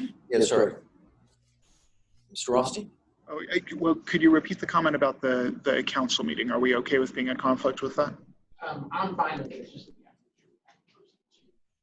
You're muted. Right. We just have to make sure we have a person to run the meeting because Lauren is booked for the council meeting. So we would need Perry or something similar. I'm certainly okay with it. And I think the direction we're moving, I'd like to just propose for everyone's thought that we just start meeting 45 minutes every night of the week. Just I'll put that out there for us. All right, I'm going to withdraw that. First the T.S. Eliot quotation, and now this. I mean, you never cease to dazzle, Mr. Rothstein. Okie doke. So just straw poll the board. The 8th would work for a public meeting. So Mrs. Merklinger? Well, to be honest, I really don't like competing with the town council meeting.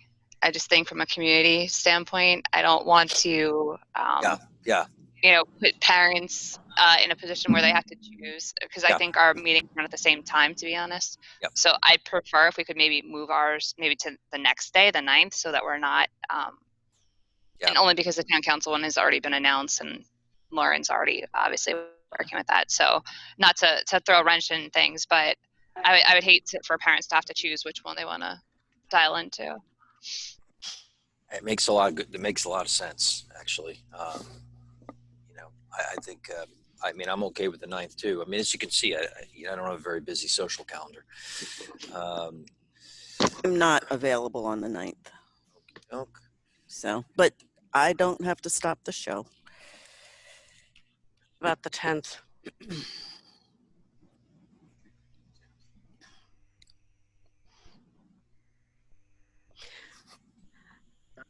I'm free the whole week, so. September 10th with the public at 7:30. Sure. If we need, we'll see if we need a closed. Yeah, right. Not a rush. Right. All right. I can feel the giddy excitement in the room.